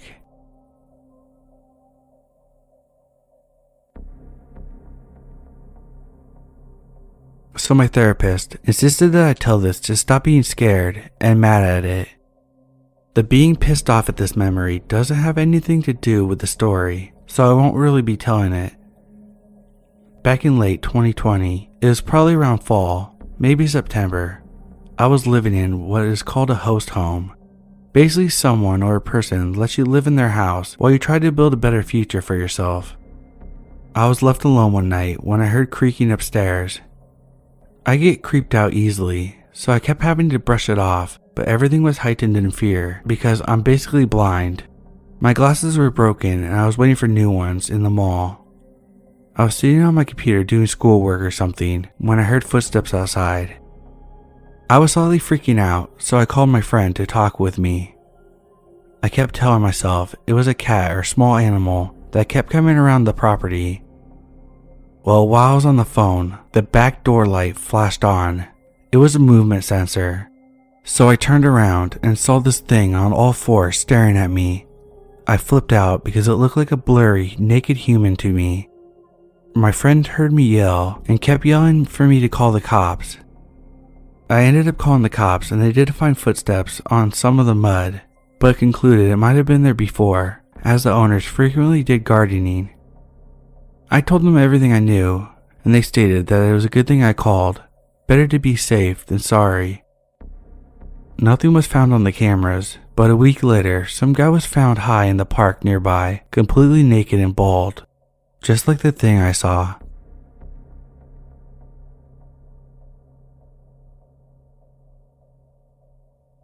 About 3 years ago, I lived in a first floor apartment in a considerably safe area. At the time, I worked during the day, and then my husband worked at nights. On this particular night, I was staying up pretty late while my husband was at work. For reference, my apartment has a small patio that is gated off, and my couch is adjacent to the window that looks out over the patio. I was sitting on the couch watching a show when I heard a sort of rustling outside the window. For some reason, I thought my husband had gotten off early and was trying to fuck with me. He never did anything like that, so I wanted to see how it would play out. But as I waited, nothing happened. Confused, I texted him, "Is that you outside?" To my shock, he replied, "What are you talking about? I'm still at work." Horrified, I jumped up and slowly lifted the blinds just enough to peek through. But fortunately, there was nothing. I ran through every room in my apartment, peeking through the window to see if I could find anyone or anything that could be making that noise. Again, nothing. So I mustered up the courage to open up the patio door quickly, flipping on the lights. There was absolutely nothing outside, no evidence of someone getting onto my patio.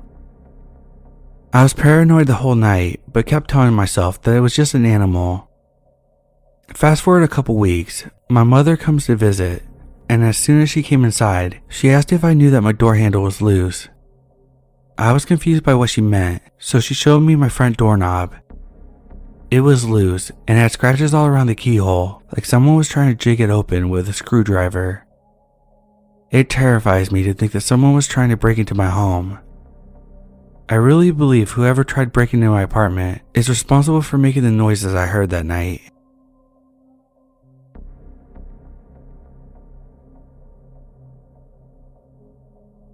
In my early 20s, I was staying with a friend in Northern California, Lake County, Mendocino area. The first night I get into town, my friend picks me up, and we make the trek to his house. As soon as we get there, he gives me the tour. 2-story house, probably 5 bedrooms from what I can remember. As he shows me the guest room in the basement, a look's come over his face. "It looks like it's been ransacked," he says. We talk about it, but he just brushed it off. So I decide to sleep on the couch. He had to drop off his friend at the airport at 5 a.m. the next morning. So I sleep in and wake up to scratching sounds coming from the window. I lay there for a few minutes just listening. It's obviously something at this point. In my boxers, I decide to investigate. That's when I see a figure with a crowbar trying to pry open the kitchen window. There's no landline and I had no cell phone. The blinds are open, so I have to sneak into my friend's room, which meant I had to go through the kitchen. He had a sliding glass door that opened right onto the second-story balcony where the kitchen window was. I'm looking frantically for anything to defend myself and notice a samurai sword. So here I am in my underwear with a sword, hiding behind a tapestry he used as curtains for the sliding glass door, sizing this guy up at 8 a.m. That's when I hear the window give and pop open. No choice, I stepped out, ripping open the slider door, sword drawn, ready to go last samurai on this guy. He was so shocked. He must have been watching the house and knew that my friend was gone, but since I had gotten late, he didn't know I was there. He stumbled and fell down the steps, jumping the railing and ran. My friend had flower pots on the railing. I tossed them, nearly hitting him. The only proof I had was that one of the guy's tennis shoes came off in the chaos.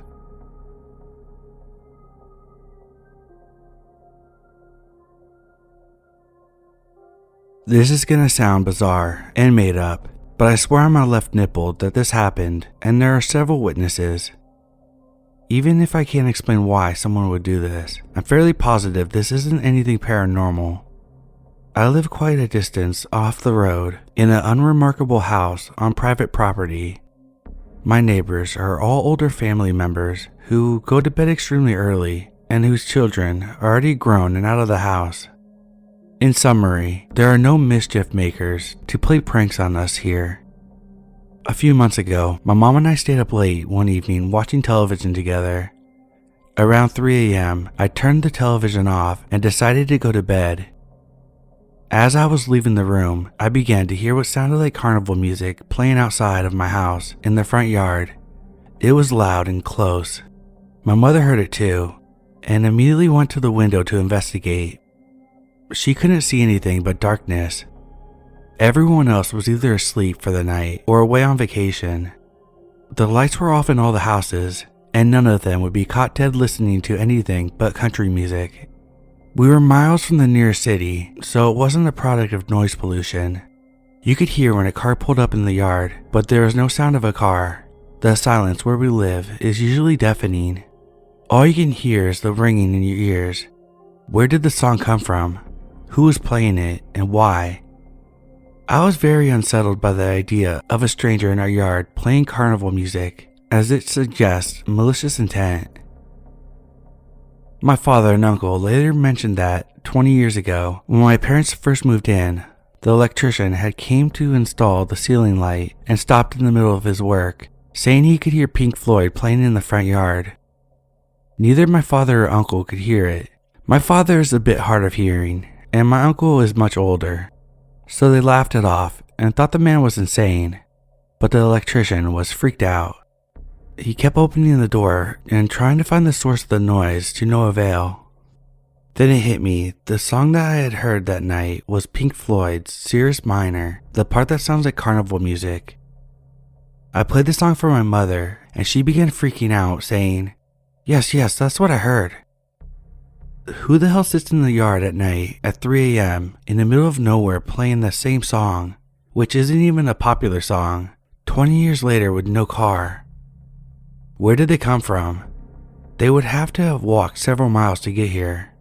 Aside from this, the only other strange thing we experienced that would suggest an intruder, we feel and hear knocking on the living room window late at night around the same hour. Sometimes so intense that the entire wall of the house is rattled and it sends the couch against it into reclining position. There are no nearby trees to tap the glass, and no animals, except a human, could possibly reach it. Fortunately, this has stopped over the last few weeks. Update. Shortly after my first post, I had almost convinced myself our intruder was gone. As I was staying up in the early hours of the morning to finish homework, I heard a noise in the yard just outside my bedroom. I sat there listening, but could only detect something like machinery. It was not a sound I recognized. I couldn't imagine what was causing the noise unless the air conditioning was misbehaving. But once it had quieted down, I finished my homework and went to sleep. About 2 nights later, I hear loud grinding around the same hour, but again could not determine the source, however alarming the volume was. The following morning, my father discovered that someone had sabotaged our air conditioning unit by first removing a piece of the inner machinery and later throwing it into the fan while it was spinning. It effectively destroyed the blades and a few other pieces. That part had been presumably taken the first time I was disturbed by the activity in the yard and thrown back in the second time. I had noticed it only because the outdoor unit is mounted against my bedroom. We initially thought that the piece, and forgive me for my ambiguous language as I'm not very tech savvy, had loosened by itself and broken down, but we called our repairman, who begged to differ. He was surprised by the degree of damage and insisted that he had never seen it happen naturally, suspecting that someone had removed a few screws and tampered with the unit. He thought my father had attempted to work on it and caused the trouble, but of course, he had not. A few days after the damaged parts had finally been replaced, my mother was leaving for a doctor's appointment when she began yelling and called the family out to the yard. Our electric box was opened in the night and left ajar, as if someone had been trying to find the wire to cut to disable our electricity and security system. We had been outside several times since the repairman finished his work, and we were certain he closed the electrical box if he had ever opened it. We have weathered several severe hurricanes here, and the winds are not strong enough to open the electric box. A person had to have done it. Weeks passed without incident, my parents opting to overlook these concerning happenings. My father tried to explain the air conditioning as a freak occurrence. They purchased a new gun and did little else. Towards the beginning of summer, my grandfather mentioned that a couple weeks prior, when we were on vacation, he had seen a red Jeep drive the lengthy distance from the road through our private property to the house in broad daylight. He didn't recognize the driver, but approached and questioned him. The man claimed that he was looking for a woman that lived in the trailer. The person he claimed to be looking for had the name of a family friend that lives hours away from us. The man was behaving strangely, and my grandfather was not convinced by his story. He ordered him to leave immediately. Our family that lives around us on the farm is reinforcing their doors, installing extra locks, and keeping their children out of their yards until they find out what's going on. They won't let them walk home from the bus stop anymore. I had stopped worrying over it because I've been preoccupied with moving to a new state, but the old knocking returned this evening at 10 p.m. My parents were watching television together when they heard it. They turned the porch light on and peered out the peephole to investigate, but saw no one. At 3 a.m., I was awake watching TV when it sounded as if someone was forcefully punching the glass of the usual exposed window. I covered it with a blanket, as I always do. An hour after I covered the window, I began hearing loud noises from the back porch off of the kitchen, as if someone had stepped onto it. However, it was briefly lived. They apparently weren't walking around, but simply standing there. About 10 minutes after, I heard yet more knocking, except this time it wasn't on the exposed living room window, but further down the wall that the window was on, next to the couch. It was 3 knocks, forceful enough to rattle the wall a bit, but not so much that the couch moved. This is more alarming because it suggests that the trespasser lingers here for several hours at a time, posing many more questions. Are we being watched for an opportunity to force entry? Hasn't the opportunity already arisen in the past, and they never took it? Are we being stalked? Do they gather here to drink and get high on our property, and then decide in their stupor that it would be funny to antagonize us?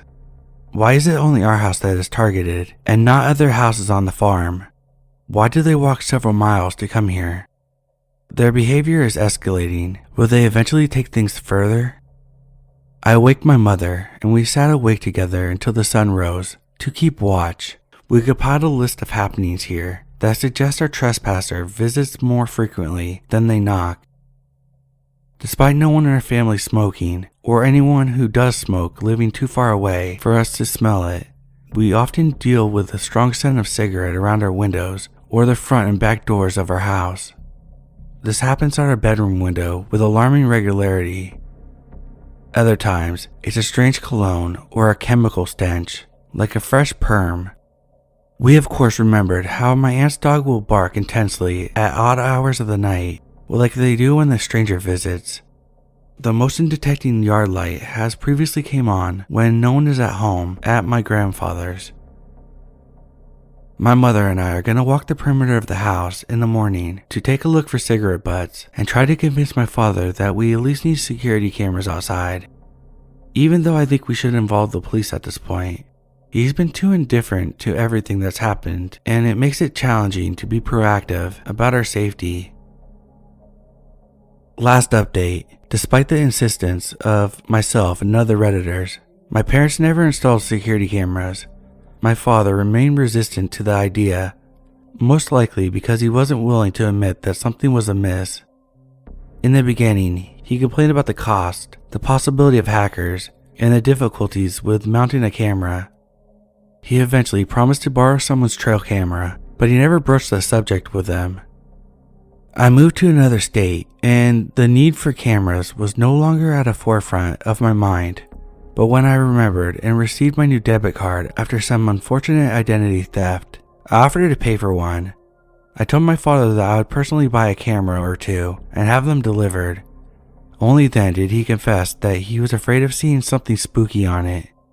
He had a childlike idea that if he never saw anything happening, the problem would resolve itself. Despite all odds, the problem did resolve itself. Not long after I moved out, my grandfather, who lives in a separate house on the same farm, came home to find police cars in his driveway. An officer approached him and asked if he owned another house on the farm, as he needed to speak to the landlord about his tenants. The house in question was occupied by my late relative's widow, who has a lifetime estate. My grandfather explained that the property was part of the farm, which is owned collectively by him and his daughters. Because of this, he was permitted knowledge of what was happening there. The officer explained everything. Apparently the widow, who is quite old and infirm, used the death of my relative as an excuse to move her chronically unemployed, drug-addicted family, among them her daughter, her son-in-law, her son-in-law's brother, and nephew. Because they don't have their own separate cars and we seldom visit the widow, she stinks and is generally unlikable. So we socially distanced around her before the pandemic ever began. The transition went undetected. Shortly before my grandfather had returned home that day, the police responded to a 911 call from the widow. Her nephew is apparently involved in a gang and has violent tendencies. Some conflict arose in the house, probably related to how many drug addicts are stuffed together under a single roof for 24 hours a day. All we were told is that the nephew was becoming violent. When the police arrived, they realized that there was an outstanding warrant for his arrest. He was wanted for making meth and for assault, which commenters on the last post blamed this for the stench we were smelling. My nephew was hiding from the law at the widow's house. This is the reason why his presence was so concealed from us on the rare occasions that the widow was outside of her home and we had spoke. He was removed from the home and arrested by the officers. Ever since then, there has been no strong chemical odors outside, no knocking on the window late at night, and for assault, we suspect that he was aware of the farm long before moving in, and it was a go-to spot for his drug use. We're thinking that he would occasionally spend the night at the widow's house over the years and walk towards the field near us to do drugs. It makes sense that we never heard a car accompanying the knocking noises because he doesn't own a car, and the house is not far since it's part of the farm. The only incident that remains unexplained is the man who drove to our house when we weren't home and asked my grandfather about a family friend who lives an hour away. I wonder if they were looking for the meth head and were told to give some sort of code to make sure he was at the right house. The name could have just been a coincidence. I had an internet incident a few months ago that suggested some stalkerish activity, but it's probably unrelated.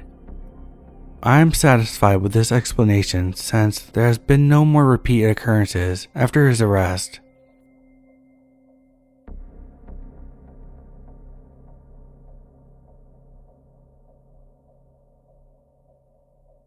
This may not be that creepy, and it may just be in my head, but I know what I heard. Yesterday night, about an hour after I finished eating dinner, I heard exactly 3 knocks on my bedroom window. Not like a tree tapping, but like a person using their knuckles or fingers. I went to check outside to see if it was my father, who sometimes forgets his house keys, even though he usually knocks on the front door first and announces who he is. But he wasn't there. Then it happened again a few minutes later. Same as before, 3 quick knocks. My grandmother assumed I was hearing things because we had a snowstorm coming that had canceled school for the next few days. But I had been living in the house my entire life. I know what rats running around in the attic sounds like, or what tree branch tapping sounds like. Then today, I heard it again, exact same as before, the 3 quick knocks. Maybe it's my neighbor playing a stupid prank, but I know what I heard, and it's never happened before. Hopefully it will stop soon. Until then, looking for any thoughts of what I should do to take my mind off of it. Not scared, but just annoyed.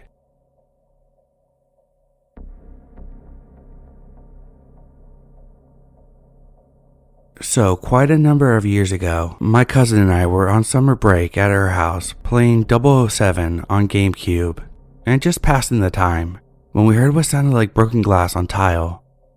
The TV was pretty loud, so we paused it, tensely waiting for another sound. Then, we heard the sound of flip-flops walking around the kitchen area. So my cousin called her mom, my aunt. She asked my aunt, who was a nurse, if she had got home from work yet. My aunt was not home and, of course, wanted to know why we were asking. Once we told her, she told us to crawl out the window and run to the neighbors as quickly as we could, while she called the cops. The bedroom window luckily led to the backyard, just next to the gate, so we got the fuck out of there. Fast forward an hour or so, and the cops informed my aunt that there had been an obvious break-in. The window on the back door had been broken, and there was a note left for my aunt. Now, my aunt had recently gotten into a serious relationship with a super nice guy. We'll call him Josh. Well, Josh's ex-wife was not so nice. She had at some point followed my aunt home and found where she lived. She then proceeded to break into the back door, rummage through a bunch of stuff, and leave a horrible note for my aunt. I can imagine what it said. From what I heard, she was arrested. I'm not sure if any charges were pressed, but later she committed suicide. She left a daughter and a son behind, whom I both went to school with. I later found out that she suffered from severe bipolar disorder and a couple other things. Tragic, but I'm glad me and my cousin weren't caught up in her psychotic episode more than what we were. Still freaks me out to think about.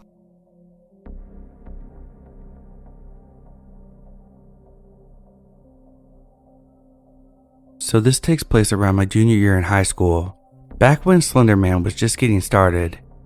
I didn't believe in him at all, until one night my dogs were in the dog run, barking to be let in.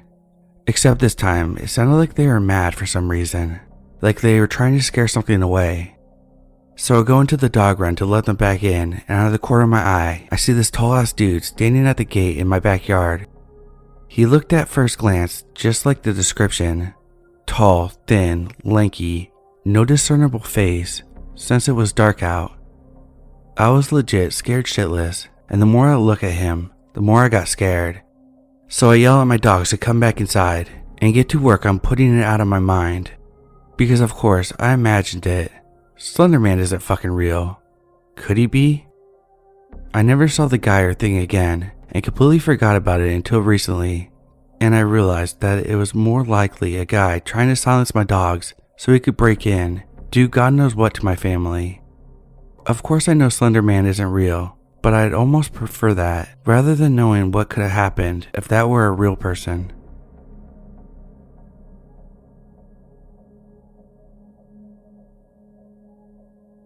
For some background, I live on an island and my backyard ends in a golf course. I'm 17, female, and live with my mom and 2 dogs. Back in August of 2021, I saw a man. He looked to be in his late 50s or early 60s. He was walking on the golf course, no golf gear, no golf cart, not even in golf attire. All of a sudden, he walks into my backyard, snooping around, looking like he's trying to get the lay of the land. It kept happening for a while, but then stopped for a bit. Then it happened again for a while, and then stopped again until recently I caught him doing it again. When it all first started happening, I thought it was just a golfer retrieving a ball that was hit into my backyard. I quickly realized that that was not the case. Then I thought he must be with the golf course staff, and that wasn't the case either, because he was not wearing a uniform that the staff wears. Sometimes he gets really close to my house, which makes me nervous, as this is a grown man I absolutely do not know and is not a golfer. It's also really off-putting because I'm a minor, living alone with my mom, and he looks like he's scoping out potential places he could enter the house. When I see him, I always make sure to stare at him, making it known that he is not welcome in my yard for any reason, and certainly not in my house. He occasionally catches my stare and quickly walks away, looking very guilty.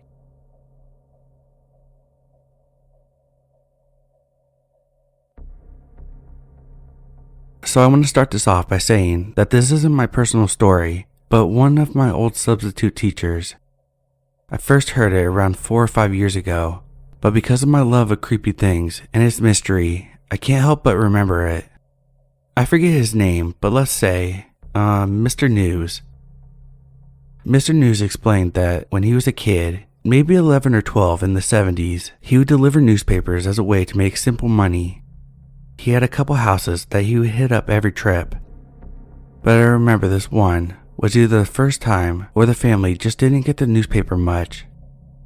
Anyway, he was biking up to this house that he described as having a huge front and backyard, and he had to walk up their yard a little to throw it closer to their actual deck. While he was walking through, Mr. News heard a bone-chilling scream that sounded like someone was being murdered in front of him. Even though he was terrified as a little boy, he continued to walk until he heard another one, this time way louder. He looked around a little and eventually saw a small opening under the porch that created a mini hole, just big enough for a child to sit in and to see from the outside. He said that there was a kid that sat in this hole, covered in dirt completely head to toe, to the point where he wasn't even sure what their gender was. By their size and voice though, he was sure that the child was around his age. As soon as the poor kid saw him, they let out their hand to reach for him and scream one last time, with their voice apparently breaking a little and sounding super hoarse. Because he was a scared little kid, he ran off without helping them and never told anyone about it until years later. He said that to this day, that is easily one of the biggest regrets in his life. I'm not sure what was going on, but my best bets are either parental abuse or kidnapping. Either way, it's heartbreaking, and I really hope that kid ended up surviving.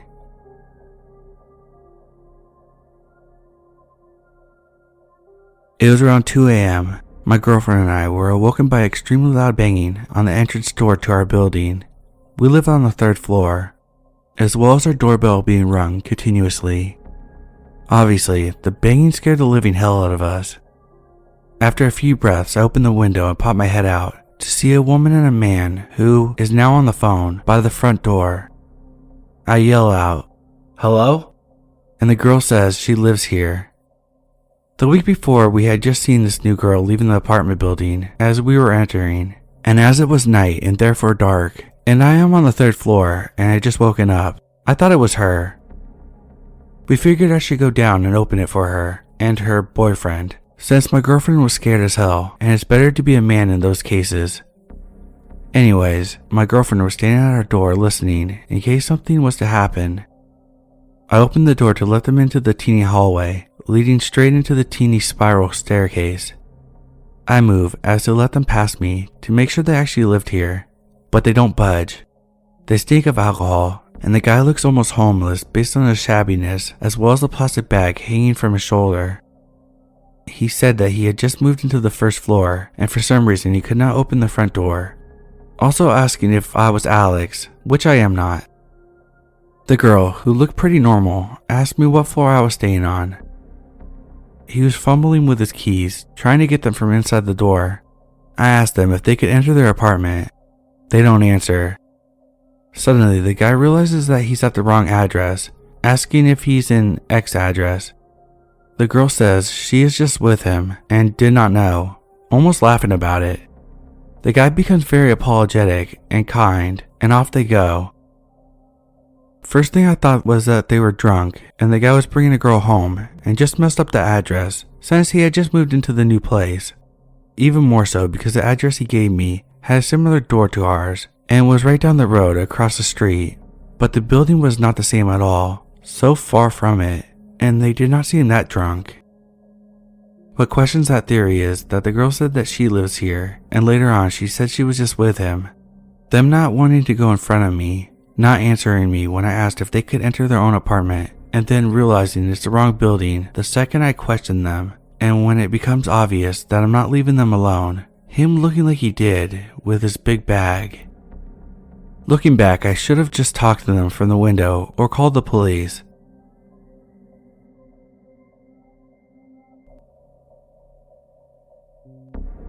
The first experience happened a few months ago. I couldn't find my house keys one evening, despite them always hanging on the hanger next to the front door. My husband, daughter, and I turned the house upside down looking for them, but nothing. My husband left me the door key and he went to work the next morning. My daughter went to school and I went to work. Arriving home at lunchtime, I let myself in the door and then went to go hang up my husband's keys on the hook next to the door. As in my habit, I literally jumped. My keys were on the hanger. The second only happened this past week. My daughter left her attic bedroom and went to go stay at her dad's house on Sunday about 3 p.m. She went from there to school on Monday morning, then got home at the house about 4:30 p.m. Monday. She went straight into her room to get changed, but came flying back downstairs with her face like thunder. "You've been in my bedroom." I told her calmly that I hadn't. I mentioned her having the attic bedroom as the steps are steep and I have arthritic knees, so I wouldn't venture up there. So she believed me when I told her I hadn't. She went from furious to ashen-faced. "Why?" I asked. "There's a lit candle on my desk." Just to mention a couple of things, the candle was a small one, maybe 5 centimeters tall, and not one that could be left burning for over 24 hours. There wasn't anything in her room that could have lit the candle. No matches, lighter, or anything. No one was home except me, and I know I didn't go up there.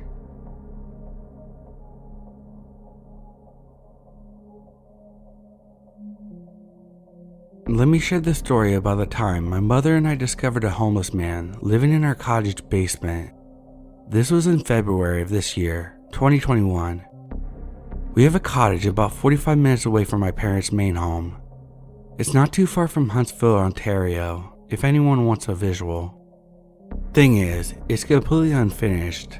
The basement has no proper flooring and has a slight water leak right now. So there's plenty of fans and dehumidifiers running. As a result, one of us needs to check on the place at least once every 2 or 3 weeks to empty the dehumidifiers in the basement and make sure everything was okay. To describe the house layout a bit, the entrance of the basement is directly in front of the main entrance. It's a long skinny staircase down with a low roof, so you need to crouch on the way down. There is one crappy light bulb in the ceiling, so it's always super dark down there. There's one big room, then 2 hallways branching off. One hallway leads to the bedroom, and the other one leads to not only a second bathroom, but also a washroom, all of which is completely unfinished and without lighting. The second hallway is much longer, and the rooms are just way off in the back corner of the basement and are completely dark. In other words, it's creepy looking. Okay, so let's get to the good part, the day it all went down. My mom and I are headed up there to empty the dehumidifier. We have some lunch and clean out some of the junk. We're slowly gutting the place. It had been nearly 3 weeks since we last checked up on this place. We stopped at McDonald's beforehand and each got a filet-o-fish combo. First time trying it, and it was actually pretty tasty. We get into the place and put the food on the table, then turn the heat on. The first thing we do is run the downstairs water and check the dehumidifier. After turning on the water, we head over to the dehumidifier and notice that there's hardly any water in it. It looks as if it's only been running for a couple days. There's still a regular amount of moisture on the ground, but it was strangely empty. My mom heads upstairs and grabs her phone to text my dad and asked if he had stopped by to empty the dehumidifier recently. He said he hadn't. We were both puzzled as to why it looked so empty, but never considered that there was a third person in the house with us.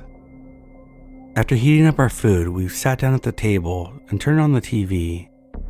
About 5 minutes into our meal, we hear a massive bang downstairs, almost as if someone stubbed their toe really badly on the cupboard or something like that. We instantly jumped up and looked at each other with a freaked out look on our faces. The TV is still playing rather quietly. Then we hear the worst thing. We hear small grunts downstairs. It was unmistakable. It was a human vocal sound. My mom whispers to me, "Was that a person?" I smirk and nod my head yes. Although it was freaky at the moment, I wasn't really taking it seriously for some reason. Looking back, it was pretty serious, and this person could have been very dangerous. "Grab your jacket. Let's head out to the car and call the police." We gather our stuff and I grab a kitchen knife on the way. If you recall, the entrance to our basement is directly across from the main entrance to the house. So I had to peek around the corner and was fully expecting to see a person on the dark staircase. But luckily, it was just a series of stairs down into a dark abyss. Once we're out front, we jump in my car and she calls the cops immediately. Within 3 minutes, 4 cruisers show up and 5 cops get out. We told them what happened and they headed down the driveway. They were in the house for probably 10 minutes before the door opened. A couple of cops walked out and boom, the third cop brought out a short, chubby guy with long black hair and pop-bottled glasses. They brought him out handcuffed onto the front step. Another cop had a bag that looked like his belongings. We were in our car, which was up the street a bit, facing the other way from the entrance of the cottage, but my mom turned away as he was brought up the driveway. She didn't want to get a good look at him, as the whole situation was pretty unsettling for her. They loaded him in the back of one of the cruisers and took him away. One cop came over and spoke with my mom for a bit about the situation. Ultimately, my parents decided not to press charges against the guy when it was all said and done. He was just sleeping on the cold cement ground with a small roll-out mattress, even though there was a proper bed upstairs. This made us think that he had been down the back hallway in the unfinished bedroom for a while. We probably walked downstairs to empty the dehumidifier and turn on and off the hot water a number of times, and he was like 15 feet away from us in one of the bedrooms. He probably wasn't a bad person, and I'm personally at least a bit thankful he decided to empty the dehumidifier. Hopefully, he lived there for most of the colder months this past winter. We're just lucky it didn't turn into one of those crazy squatting situations. So yeah, that's pretty much it. Sorry if it was kind of anticlimactic.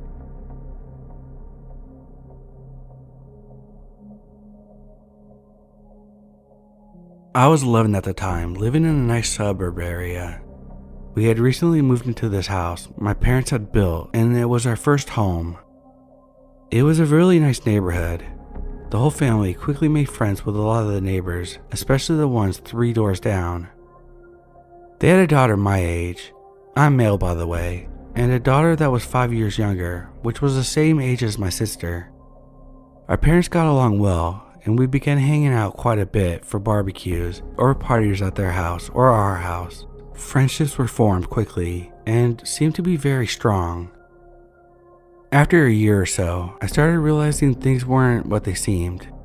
I remember seeing police cars at their house a few times in the evenings, and when I asked my parents what was going on, it was always nothing, just checking up on them type of answers. I was no genius, but at 11, that didn't add up. Why didn't the cops check on us? One day I'm at their house playing, hanging out, and the daughter goes across the street to get another mutual friend, which left myself and the father alone in the house. This was really no big deal, as it happened before, but then he approached me and just seemed off. I still don't know what made me feel this way, but I was uncomfortable and started thinking about leaving.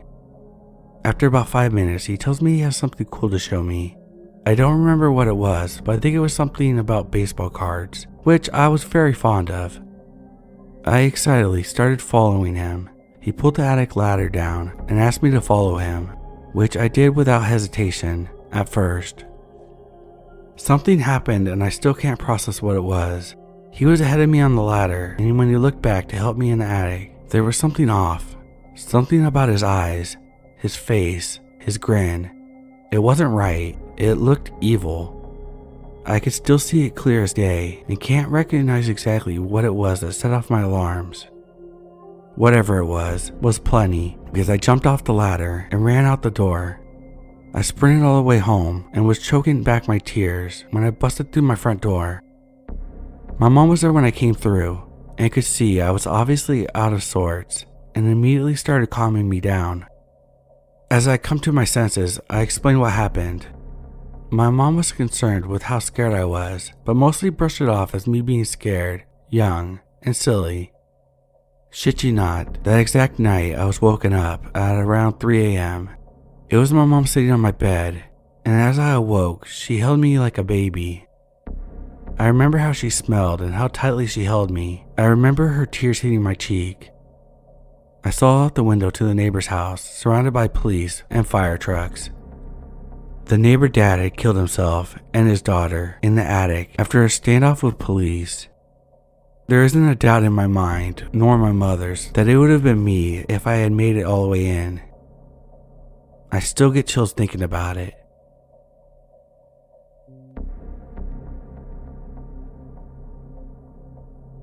For context, I was 22 years old, a female, and a senior in college. During my senior year in college, I was following a particular politician and was going to rallies and other events in my spare time. My friends and I were having a ball, and we loved being involved. One particular rally I went to was in the city. My friends and I took the train in and enjoyed ourselves. On our way back to our university, I noticed a guy sitting across from us that I had recognized from campus. He was pretty cute, and I remember seeing him around as we must have some mutual friends. I said hi to him, and to my delight, he also recognized me. We spoke for a few minutes, and I discovered we were both at the same rally. By the end of the train ride, he asked me for my phone number. I remember thinking, wow, a cute guy, and we have something in common.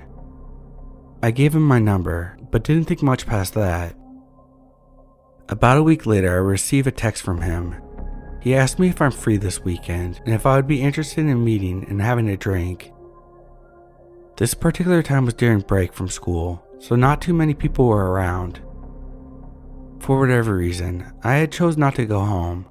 In my naive mind at the time, I thought, great, I have the place all to myself. I meet him in our local bar and we have a few drinks. It was pretty quiet for a Friday, as it was break time. After an hour or two, we decided to leave. I invited him back to my place for a bottle of wine and to hang out some more. He wound up staying the night and leaving in the morning. But when I woke up, for whatever reason, I had an uneasy feeling. Nothing bad had happened to me per se. I just didn't like how things had went. Not laughing or smiling the entire evening, although he always had a drink in his hand, I realized he wasn't really drinking them. The entire evening he was kind of shifty and nervous. The only way I can describe it is like he was on a mission and waiting for something. These were all red flags for me. I felt bad, but I just was not interested in this guy. To my relief, he didn't text me for a while after that, and I assumed that he came to the same realization that it just wasn't a good match. This was until 2 or 3 weeks later. He writes a message to me telling me that he's been busy, but really wants to meet up with me this weekend and catch up. This particular weekend, my sister was having a large party for her husband's birthday at their house a few towns away. A few of my friends and I were going, and there was always a very large group of people at their parties, about 50 or 60. Now let me be clear, these parties are not your typical get wasted and stay up until the cops get called type of college parties. They were more of an adult type party, given that my sister's husband is fairly older than us. Don't get me wrong, there's plenty of drinking going on, and they were very fun, just more of an adult type barbecue with day drinking. Me and my 2 girlfriends were going to spend the night, as I was going to drive there, but obviously we would be drinking, and the party started early at 12 p.m. Against my better judgment, I invited him to the party thinking it couldn't hurt. I gave him the address and time. He seemed very interested and agreed to come. The day of the party was so fun, and my friends and I were having a blast. I must admit, I did have a sinking feeling and was not looking forward to seeing the guy. Then, to my absolute utter relief, I get a text from him saying that he was unable to make it. I finally could relax and enjoy the party. By about midnight, everyone is exhausted from the day of full-on drinking, and the party is winding down. Most of all the guests have gone, except my friends and a few other guys, friends of my sister's husband, who were also sleeping there, and of course my sister and her husband. My sister has one guest room, which was taken, and a fully carpeted finished basement. We had various blankets and pillows, and we're going to sleep down there on the couches, or pretty much anywhere we could lay. As I'm about to go down to the basement and get ready for sleep, the man walks through the front door. No knocking, no text, no nothing, just confidently walks straight in the house. I don't know why, but my initial reaction was fear. I pretended to be happy to see him and gave him a small hug. I asked why he was there, to which he never gave me a real response. All the lights were out and everyone was gone. I was gesturing around and hinting to him that the party was over and that he had missed it. I felt bad that he had made the effort and decided to speak with him for a few minutes before I went to bed. We talked. I told him that I was going to get ready for bed and that I was sorry that he missed the party. He says, "Yeah, that's fine. This dude is just not getting the hint to leave." I leave the room and go to change my clothes and set myself up a bed, brush my teeth, etc. I was just hoping that he would leave, but I didn't hear any movement coming from the other room. When I come back to the living room to check and see if he's actually still there, he is. He is asleep on the couch. I obviously found this strange, but just assumed that it was late and he must have been really tired. He didn't seem out of place as there were various other people sleeping at the house as well. I went to the basement and found myself a place to sleep on the floor. About 30 minutes to an hour later, I'm laying on the floor still awake, thinking about how weird it is that he showed up. It's pitch black and there's a few other people sleeping there, including my friends. I hear someone in the dark slowly coming down the stairs. I see that they're holding a cell phone light to guide them. As the figure reached the bottom of the steps, I see that it's him. Now he's never been to this house before, and I immediately think it's weird that he would randomly be walking through a house of a person he doesn't know. I pretend to be asleep. As I lay there frozen, I suddenly feel a tap on my shoulder. He doesn't say a word. He's over me and trying to wake me up. I don't move and pretend to be asleep. I lay there in the dark silence and am listening for his footsteps to walk away. I can tell he's holding a light over me. Then, with no warning, the man takes a step back and with his boots on, kicks me full force in the face. I'm not talking about a little tap with his foot to wake me up. No, full force boot kicks me directly in the face. My face goes numb. I don't know what just happened. I can feel the blood running down my nose. I open my eyes and look at him, and all I can remember is saying something like, "Why did you do that?" He stared at me blankly and said nothing, turned around, and walked back up the steps. I lay there paralyzed in fear. My heart was beating a million times a minute. I don't know how long it was until I garnered the courage to get up, but eventually, I army crawled it in the dark over to my friend. Another man near her wakes up as well, and I explain what happened. We're all half drunk, dazed and confused to say the least. I can't stay in the basement, I know he left, but I was so scared. My friend and the other guy offered to take me upstairs so I could sleep in my sister's room. I go into my sister's room and lay next to her bed on the floor. I shut the door behind me, but unfortunately, there was no lock. I don't know how, but eventually I fall asleep. At some point, it's now morning, I wake up to my sister leaning over. She asks, "What happened to your face? And why are you in my room?" Right as I'm about to answer her, my friend who helped me up the night before comes flying into the room. She tells us that the guy is still there and is asleep on the couch. She runs out and I can hear her screaming at him to get up and get out. I hear him arguing back, asking where I am. My friend tells him that I left, and he begins arguing that he knows that my car is still there. I have no idea how he knew which car was mine, as he had never seen it before. He also mentions that I hadn't taken my purse, but eventually he leaves. He wrote me a message a few days later, as if nothing happened, asking me to hang out again. I blocked him and never heard from him again after that. I graduated only 2 months later and thankfully never saw him on campus again. To this day, I have no idea why he kicked me in the face and how I had the balls to stay after that. I have learned my lesson about giving my number out. Creepy basement kicker, let's not meet.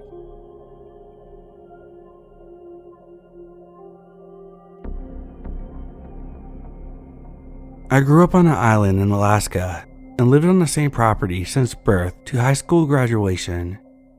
Our house was 2 stories, and the downstairs had a bathroom, furnace room, storage room, entryway, and a rec room. One of the walls had some plywood pieces, so we could feed the extension cords through into our crawl space. We have a C-shaped driveway that you could enter on one side and then park in the carport or just drive forward to the exit. The crawl space consisted of 2 big water tanks because we caught our own rainwater. We also used the area for storage. This space was 10 by 15, but only 3 feet high. You had to lift the cover up to get into the water tanks. You could only enter the crawl space from one side of the house. It was a 2x2 door that we kept a master lock on, but never actually locked it. Our dog, named Brewster, had an area on the side of the house as well. It was a big fenced-in area, his own stairway and porch, which was half covered, and he had a doghouse. Brewster was a Weimaraner chocolate lab mix who weighed 130 pounds. He was a fantastic dog who only barked when necessary. During the summer, we had black bears in our yard most nights, and Brewster would give them a quick bark to get them on their way. We know his barks. There was 4 of us in my family. My parents, myself, and my older brother, who is 2 years older and has Down syndrome. My brother was in special education at school, and there were other kids who would come into the same room, but just once in a while throughout the day because they had a smaller disability and were able to keep up in some general classes. But some of the kids had discipline or mental illness. My brother was loved by the kids at school, and everyone knew him. One day, a native kid that was about 15 came to our door and wanted to play with Travis. We thought it was odd because Travis has moderate Downs and he didn't really like playing with other kids. He liked watching kids play. Travis likes watching movies and listening to music. My mom asked the kid what his name was, and he said his name was Mark and that Travis knew him from junior high the prior year. He would go in Travis's classes sometimes for help with his schoolwork. I remember him staring at me a little too much, and he didn't seem like someone who was mentally challenged. My mom let him come in, but kept a watchful eye on him. Travis seemed like he didn't want him there, and my mom told Mark that we were having dinner soon, and told him it was time for him to go. My mom found out that he had moved into our area we lived in, but is still a little ways away. He had been in foster care most of his life, as his parents were abusive addicts. I think he came over another time, and my mom felt bad for him, but she felt something was off. She felt like he was coming over because of me. My mom politely told him that Travis didn't really want to have visitors, and he seemed to be okay with that and never came over again. My parents went to a church service on Wednesday evenings and would be gone a couple hours. I would stay home with Travis. At the time, I was 11 and he was 13. I started helping out in the church nursery when I was 9, and when I turned 11, my best friend and I took a babysitting course, which included CPR and first aid. We would babysit together, and at the age of 12, started babysitting on our own. My mom was a homemaker and was always home, except for church service on Wednesday. My parents didn't drink, do drugs, or smoke. I can only remember my parents going out a few times where we needed a babysitter. I would leave the downstairs door unlocked for my parents when they were only going to be gone for a couple hours. I was expecting them home in a half hour and was surprised when I heard the downstairs door open and thought I must have not heard their car pull up. Travis was up past his bedtime, so I quietly got Travis into his bedroom and get him into bed. I start walking through the kitchen to the top stairs and I call out, "Mom? Dad?" I hear the footsteps stop. Looking down the stairs and I can see men's work boots and jeans. This isn't my parents. The way the stairs were set up, you could only see the bottom half of someone without actually descending the stairs. I am scared to death and I run up to Travis, who was going down the hall, and I grabbed him and dragged him into my parents' bedroom because that was the only room that locks, has a phone, and rifles. Down's kids are very stubborn, so my brother just wants to go into his room, but I get him to sit down on the bed. I'm trying to keep him in the room while grabbing a gun and trying to call my neighbor. I can still hear him walking downstairs. My neighbor answers the phone immediately and I whisper that someone is in my house and I'm scared. She told me to come out onto the front porch and that she'll be there. I get the courage and I run to the door to get outside. Thankfully, she's in our driveway and she has her hound dog with her. She lets me know that she's going to enter the house through the downstairs. She disappears from sight but comes back quickly and tells me that the door is locked, so she makes her way up the stairs. She gets to the top of the stairs when we hear the downstairs door open and the crunching of the gravel as the intruder is running off. She lets go of her dog's leash and the dog chased the person into the woods. The dog came back 10 minutes later and our neighbor sat with us until my parents got home. The police were never called because I think my parents assumed it was a neighborhood boy screwing with me. We lived in a pretty safe place where you just had to worry about bears and the occasional wolf. A week after this incident, our dog would bark 15 minutes after we went to bed every night. We would look out our window and never saw anything. We figured it was bears because it was springtime and Brewster was probably getting used to them again. A couple months and the barking was still going on. I had one of my best friends stay the night and we would always stay in the downstairs so we could be louder and stay up as late as we liked. Kay had a brother who was 7 years older and we asked him if he would bring us some booze. I know we were young, but that was a normal thing for our town. Kids started drinking, smoking, having sex in middle school because of the boredom, I think. We got 13 feet of rain this year, so we'd be inside a lot. It was a little after midnight and her brother never showed up. Bruiser never barked that night either. We were sitting on the stairs braiding each other's hair and we both got a feeling like someone was looking at us, and we looked over and a guy was staring into the window. We ran upstairs in a panic.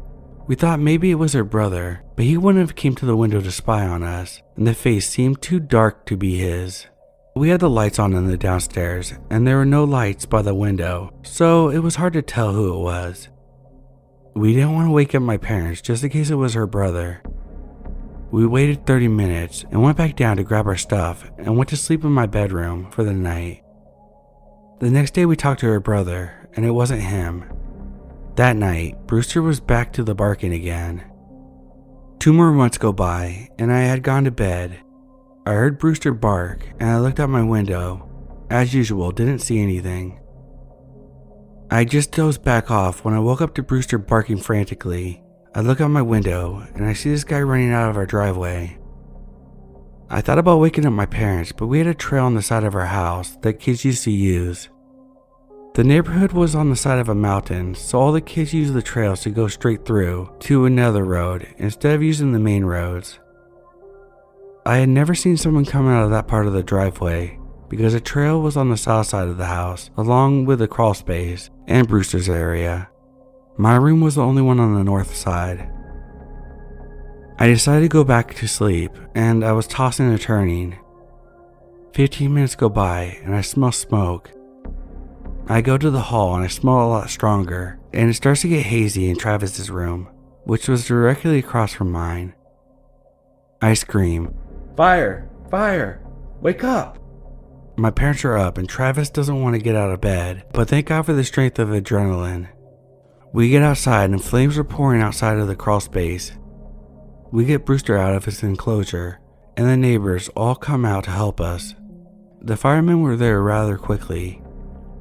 The fire had destroyed the crawl space and my parents' and Travis's bedroom because they were directly over the crawl space. The firemen got the fire out thankfully, and no one was physically hurt. This was one of the scariest nights of my life though. I will always remember the fire chief kneeling down to speak to me after he talked to my parents, and he said, "Melinda, we believe it was arson." I looked at him with tears streaming down my face, and I say in anger, "Who is arson?" Everyone started to laugh so hard, and I'm thinking, how is this funny? That damn arson could have killed my family. So he explained what arson was. I'm still friends with the old fire chief's son, and I share this story with him often because his father passed away from cancer when we were teens. His father is the only happy memory I have of that horrific night. The island I grew up in had a city and a village out south. We lived out south, but before the village. We had firemen from out south, north, and the city. We had state troopers for the island and city cops in the city limits. My mom took my brother and I to a family friend's house, and my dad dealt with the fire officials, and the state troopers showed up later. After the investigation, my family, neighbors, and firemen pieced together that a person had been living in our crawl space for at least 4 months. We know he purposely set the house on fire. He used a box of matches. My mom said the first odd thing she noticed that night was the smell of sulfur. We also know who did it. It was Mark. His uncle was the first fireman who showed up to our house and saw him standing in our driveway watching. My mom had told him my description of what the person was wearing that I saw fleeing out of our house, and it was what Mark was wearing. Behind our house near the crawl space area, my dad found where he hung out when he wasn't in the crawl space. There were a bunch of cigarette butts, cans of soda, which were also found in the crawl space. But because our crawl space door wasn't locked, our insurance company wouldn't have to pay for the repairs. Because of our water tanks, the space was supposed to be locked, so my parents never said anything to the police, and the firemen never said anything. By pursuing this, we could not have had a home, a house my father had built. It took 4 months for our house to be repaired, and it smelled like an ozone, even years later. What bothers me the most is knowing that he had seen me and my friends undress numerous times while changing in our rec room during tons of sleepovers. We had set up shop right next to the plywood with holes drilled through. He had listened to all our secrets. I never explained to my friends that he had seen us and heard us during sleepovers because I didn't want them to feel sick to their stomachs like I did, and still do. I still have issues when it comes to being home alone. I can't sleep if I'm the only adult in the house. I keep the volume on everything very low. I am scared to shower. I like to be able to see the front door, and I have night terrors to this day, and I am 34 now. I've been dealing with anxiety since the fire and panic attacks since I was 18. Just recently, I was diagnosed with PTSD. When the intruder was in his 20s, he was caught burning down a few houses and put in jail. All of my childhood toys were stored in that crawl space, along with a lot of our family's sentimental possessions. Edit. I hope I answered some of your questions you guys had. I sat down and spoke with my parents, and they reminded me of things I've forgotten or didn't know of. I thought that our house fire was pictured on the front page of the newspaper, but my parents don't recall that. My father has Parkinson's disease, and his dementia has gotten a lot worse this past year. I was only 11 when this happened, and I think there are more things that happened, but that I have blocked out. It's like I have this memory, but it's so far away that I can't see it clear enough. I'm learning that with PTSD, you block things out to protect yourself.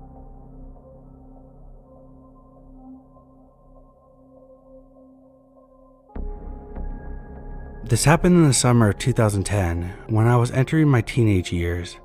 My family took a trip to a really nice hotel in the city. I can't really remember why we decided to take the trip, but I remember a lot of family friends coming with us and staying in adjacent rooms. I never asked my parents, and it's not really important to the story. To preface, I'm a bit of a scaredy cat and always have been. I'm a pretty skinny, fragile kid, so I get spooked pretty easily, even now. This, however, was almost definitely not me freaking myself out like I normally did.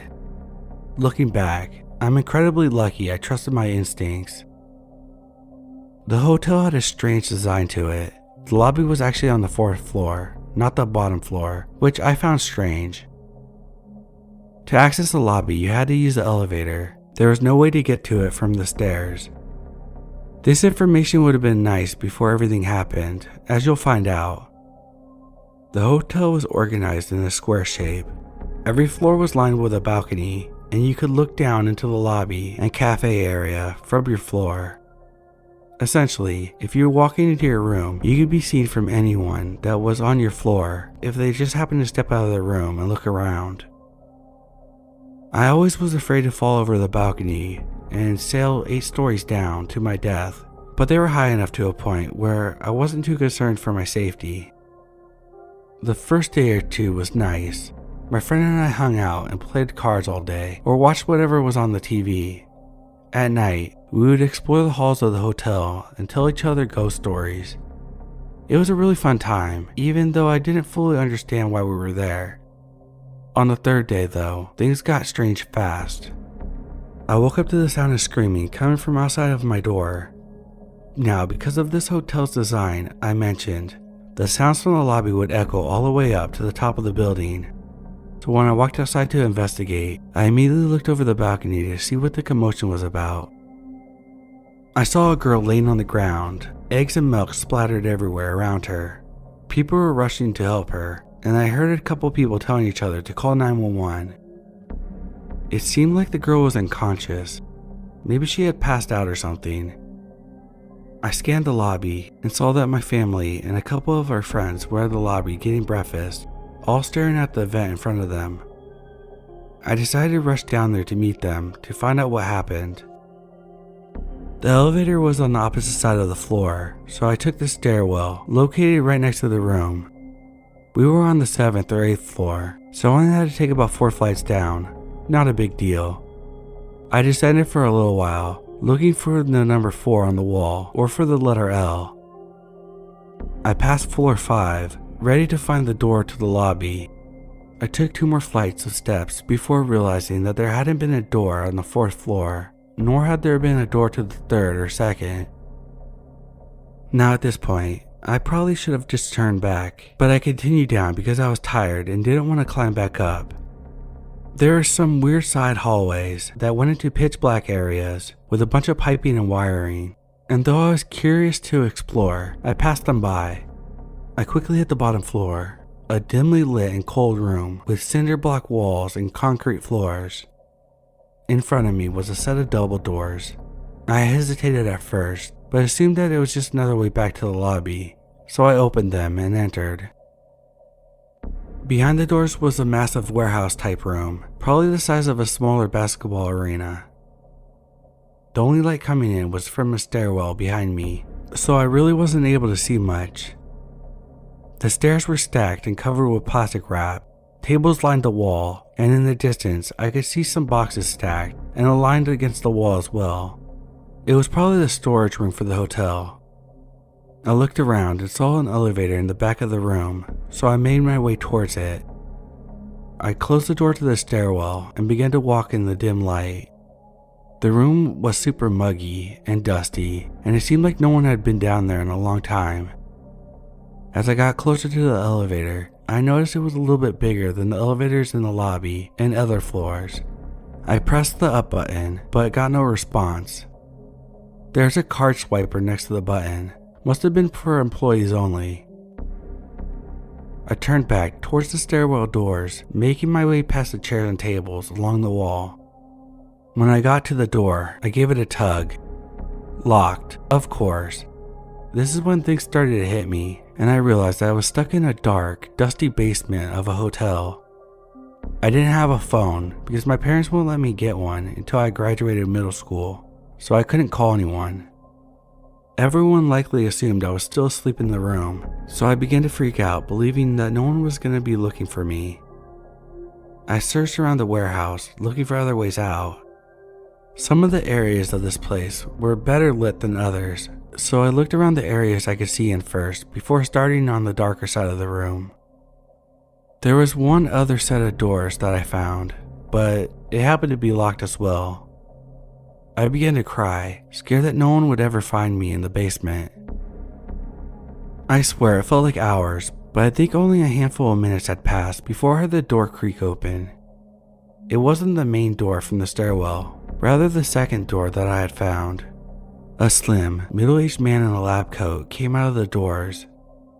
Now, if this was 21-year-old me seeing this man, I would have been very confused as to why this guy was wearing a lab coat in a hotel.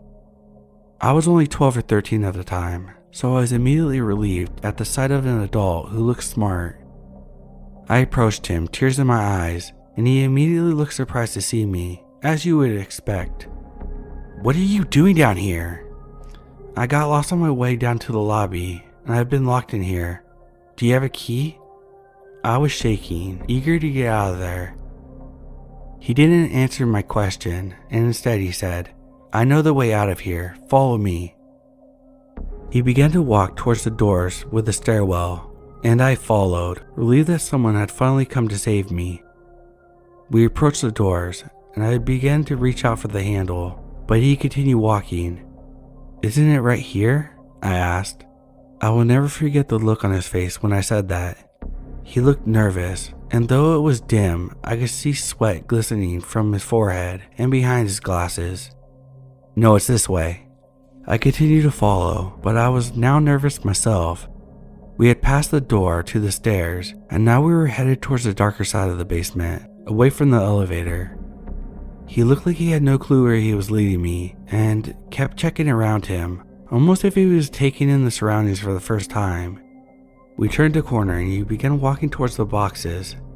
A dead end. I immediately froze, realizing that something was very, very wrong.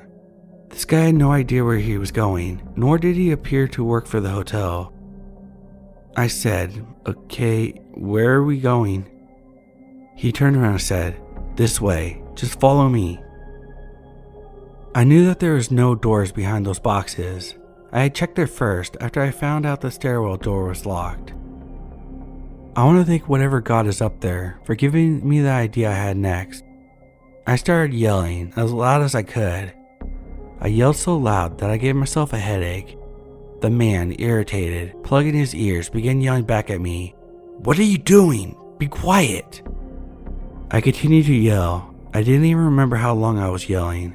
Finally, the man snapped and began quickly walking towards me. I went in a full sprint towards the stairwell doors, hoping to God that they would somehow magically open now.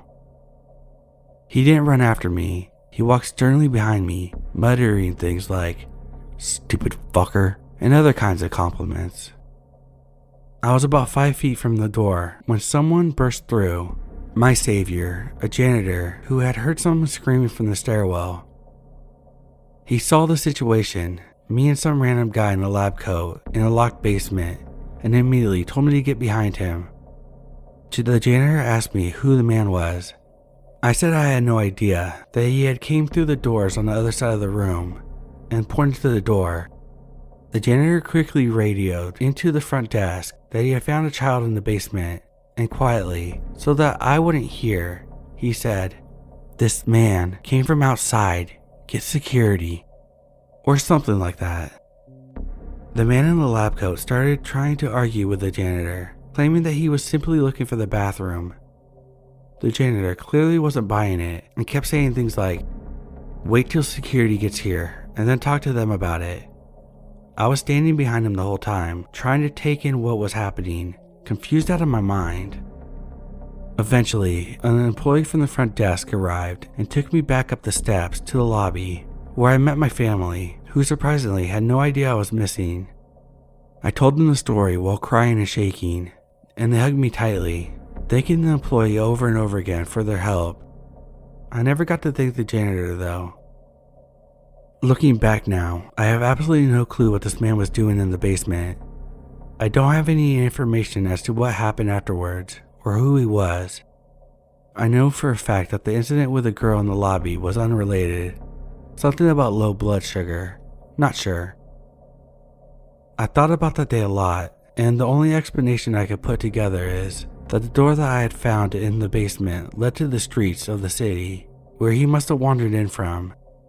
I have no clue what his intentions were, why he was wearing a lab coat, or why he chose to pretend he knew the way out.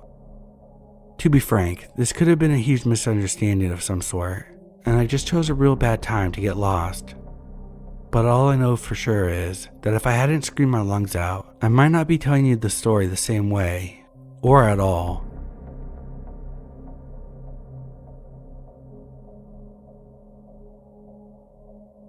When I was 15, I had a room in the attic of our house. We weren't really well off after my dad left, and my mom was an alcoholic who was never really home, so I'm basically alone in my house on the top floor. The windows were skylight type that squeaked when open. The first night, I opened the windows to get air, and the squeak alerted people in my back garden. They ran off, 2 kids, 2 adults. I thought nothing of it until it happened 2 nights in a row around 11 p.m. The last night, I left my window open and spent the whole night peeking out the gap. I see a family entering the shed. I shouted at them and they ran. Sometime later, I was going downstairs for a drink and I saw a man looking through my window in the dining room, face against my window and hands cupped. I shit my pants and locked the door. Later, I was camped by my window in my room. Again, I saw him enter my pantry. I crept downstairs and unscrewed one of the legs on my table, crept out to the pantry and screamed like a banshee, chased him off. Poor guy was asleep in front of the tumbler. Stole food for however long he was there for. Probably homeless. Let's not meet, dude. Hopefully you got yourself sorted though.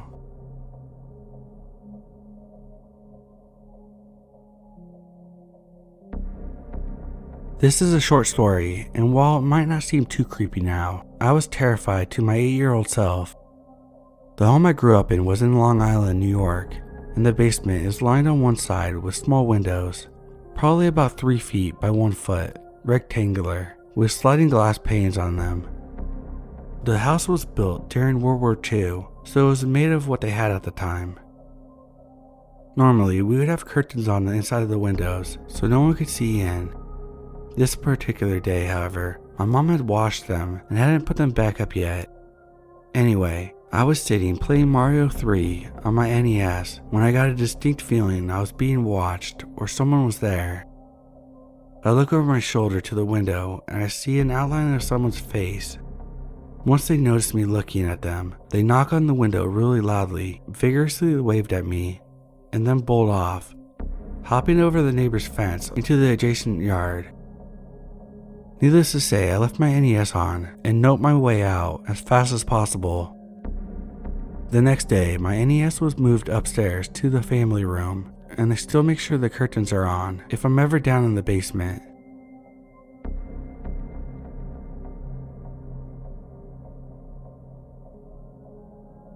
My fiance and I recently moved into a new apartment. This is our second lease with the same apartment complex, but we switched buildings, layouts, and all that. We've had some pretty weird stuff happen. First, we are the only ones in our area. We have the top floor, corner apartment, and only share the landing set of stairs with one apartment, the apartment across from our front door, which is currently empty. Thus, the only structure we shared with anyone is our floor or ceiling. Almost on a nightly basis, my fiance would hear sounds that almost sounded like an electrical current. I've never quite heard anything like it before. It's not static, it's a constant sound. It seems to come from the corner near the side of my bed. It's only heard after 8 p.m. and is gone when we wake up. We recently had maintenance check on it with no explanation. We even called a third-party electrician who, after calling in for an extra opinion, had no explanation for it either. The only thing I have plugged in is a new, fully functional lamp, which, as far as I could tell, is not associated with the sound. It's been 3 months and we hear it almost every night. It keeps me up sometimes, it's so loud. That was the first thing. Now, for the past week or so, I've been hearing shuffling, footsteps, things falling directly above my bedroom, literally as if there are people up there. It's distinct and unmistakable. I thought maybe it was maintenance at first, but late at nights, 4 hours, almost nightly? Last night I stayed up later than my fiance when the sound started, huge thumps and footsteps all over the place. I couldn't keep it to myself anymore. This morning I broached the subject with my fiance. Hey, you're probably gonna think I'm crazy, but last night did you hear? My fiance cuts in. The banging around? Yeah, it was above us. I wasn't actually asleep, I was listening. So now we don't know what to do. We don't even know anyone else in our building, so we don't know why anyone would prank us or something. Even then, how could they get in the attic of our building? Could this be some little critter who got in? Could the electrical sound be someone trying to run electricity up there? Has anyone had something similar happen? I'm considering asking management to check it out, but I don't want them to think we're crazy. And at the same time, I don't want to find out that there's people living above us. Lastly, I realize my dog won't sleep on our bed anymore. She always crawls underneath it. Maybe she's getting the heebie-jeebies from whoever's making the sound. Update. Saturday, July 13th. I had some friends come over last night and told them about the situation. They looked at the attic entrance and thought it was possible that someone could be up there and thought the tape test was smart. I wasn't listening for the Z sounds because by the time I actually got to bed it was very late and I wasn't paying attention. Update 2, Friday, July 19th. I neglected to mention this whole time that I've been in bed with mono and now a stomach virus, so when I haven't been asleep, I've been listening to the sounds, but I didn't hear anything all week. I waited to send the email because I wanted to confirm the sounds with myself so I wouldn't feel silly going to the landlord. But last night I went to sleep at 9:30, slept all through the night, no problems, no sounds. This morning my fiance said he was startled awake at 3 a.m. by the sounds above us. He said it was very distinct walking. Our dog was watching the ceiling intently as well. He said then he heard a really loud thud against the front door, like someone threw a baseball at it. So I sent the email to my landlord, and she called right away as I'm typing this, and told me there's no reason for anyone to be up there, but sometimes squirrels will get into the building, so she'll send someone. I also noticed today that there are fingerprints, like greasy black prints, all over the attic door panel. Landlord called during the above bit, asked me to elaborate about the sounds my fiance and I heard, but he was at work, so I didn't have much for her. She called a few minutes after I sent the email, which is interesting, because usually it takes them days to get back to you. Update 4, Monday, July 22nd. While I'm in class, 2 maintenance workers come to investigate the attic. Told me about my fiance. He said he looked at the people and the maintenance workers had a ladder. He said he could hear them walking around up there, and it sounds exactly like what we've been hearing all along. The maintenance guy leaves. We get an email from the landlord. It reads, I spoke with a maintenance supervisor today about your building, and I have some info to relay to you. A couple of our guys went and investigated the attic, looking for evidence of critters and evidence of ports of entry. They were unable to find evidence of an animal, but they found a loose vent cover that was being banged around and making quite a bit of noise, so they went ahead and fixed that vent and made it secure. It went on to say if we hear anything else, to please let them know right away. I replied back a week later saying that we're still hearing the noises and it sounds the same as before.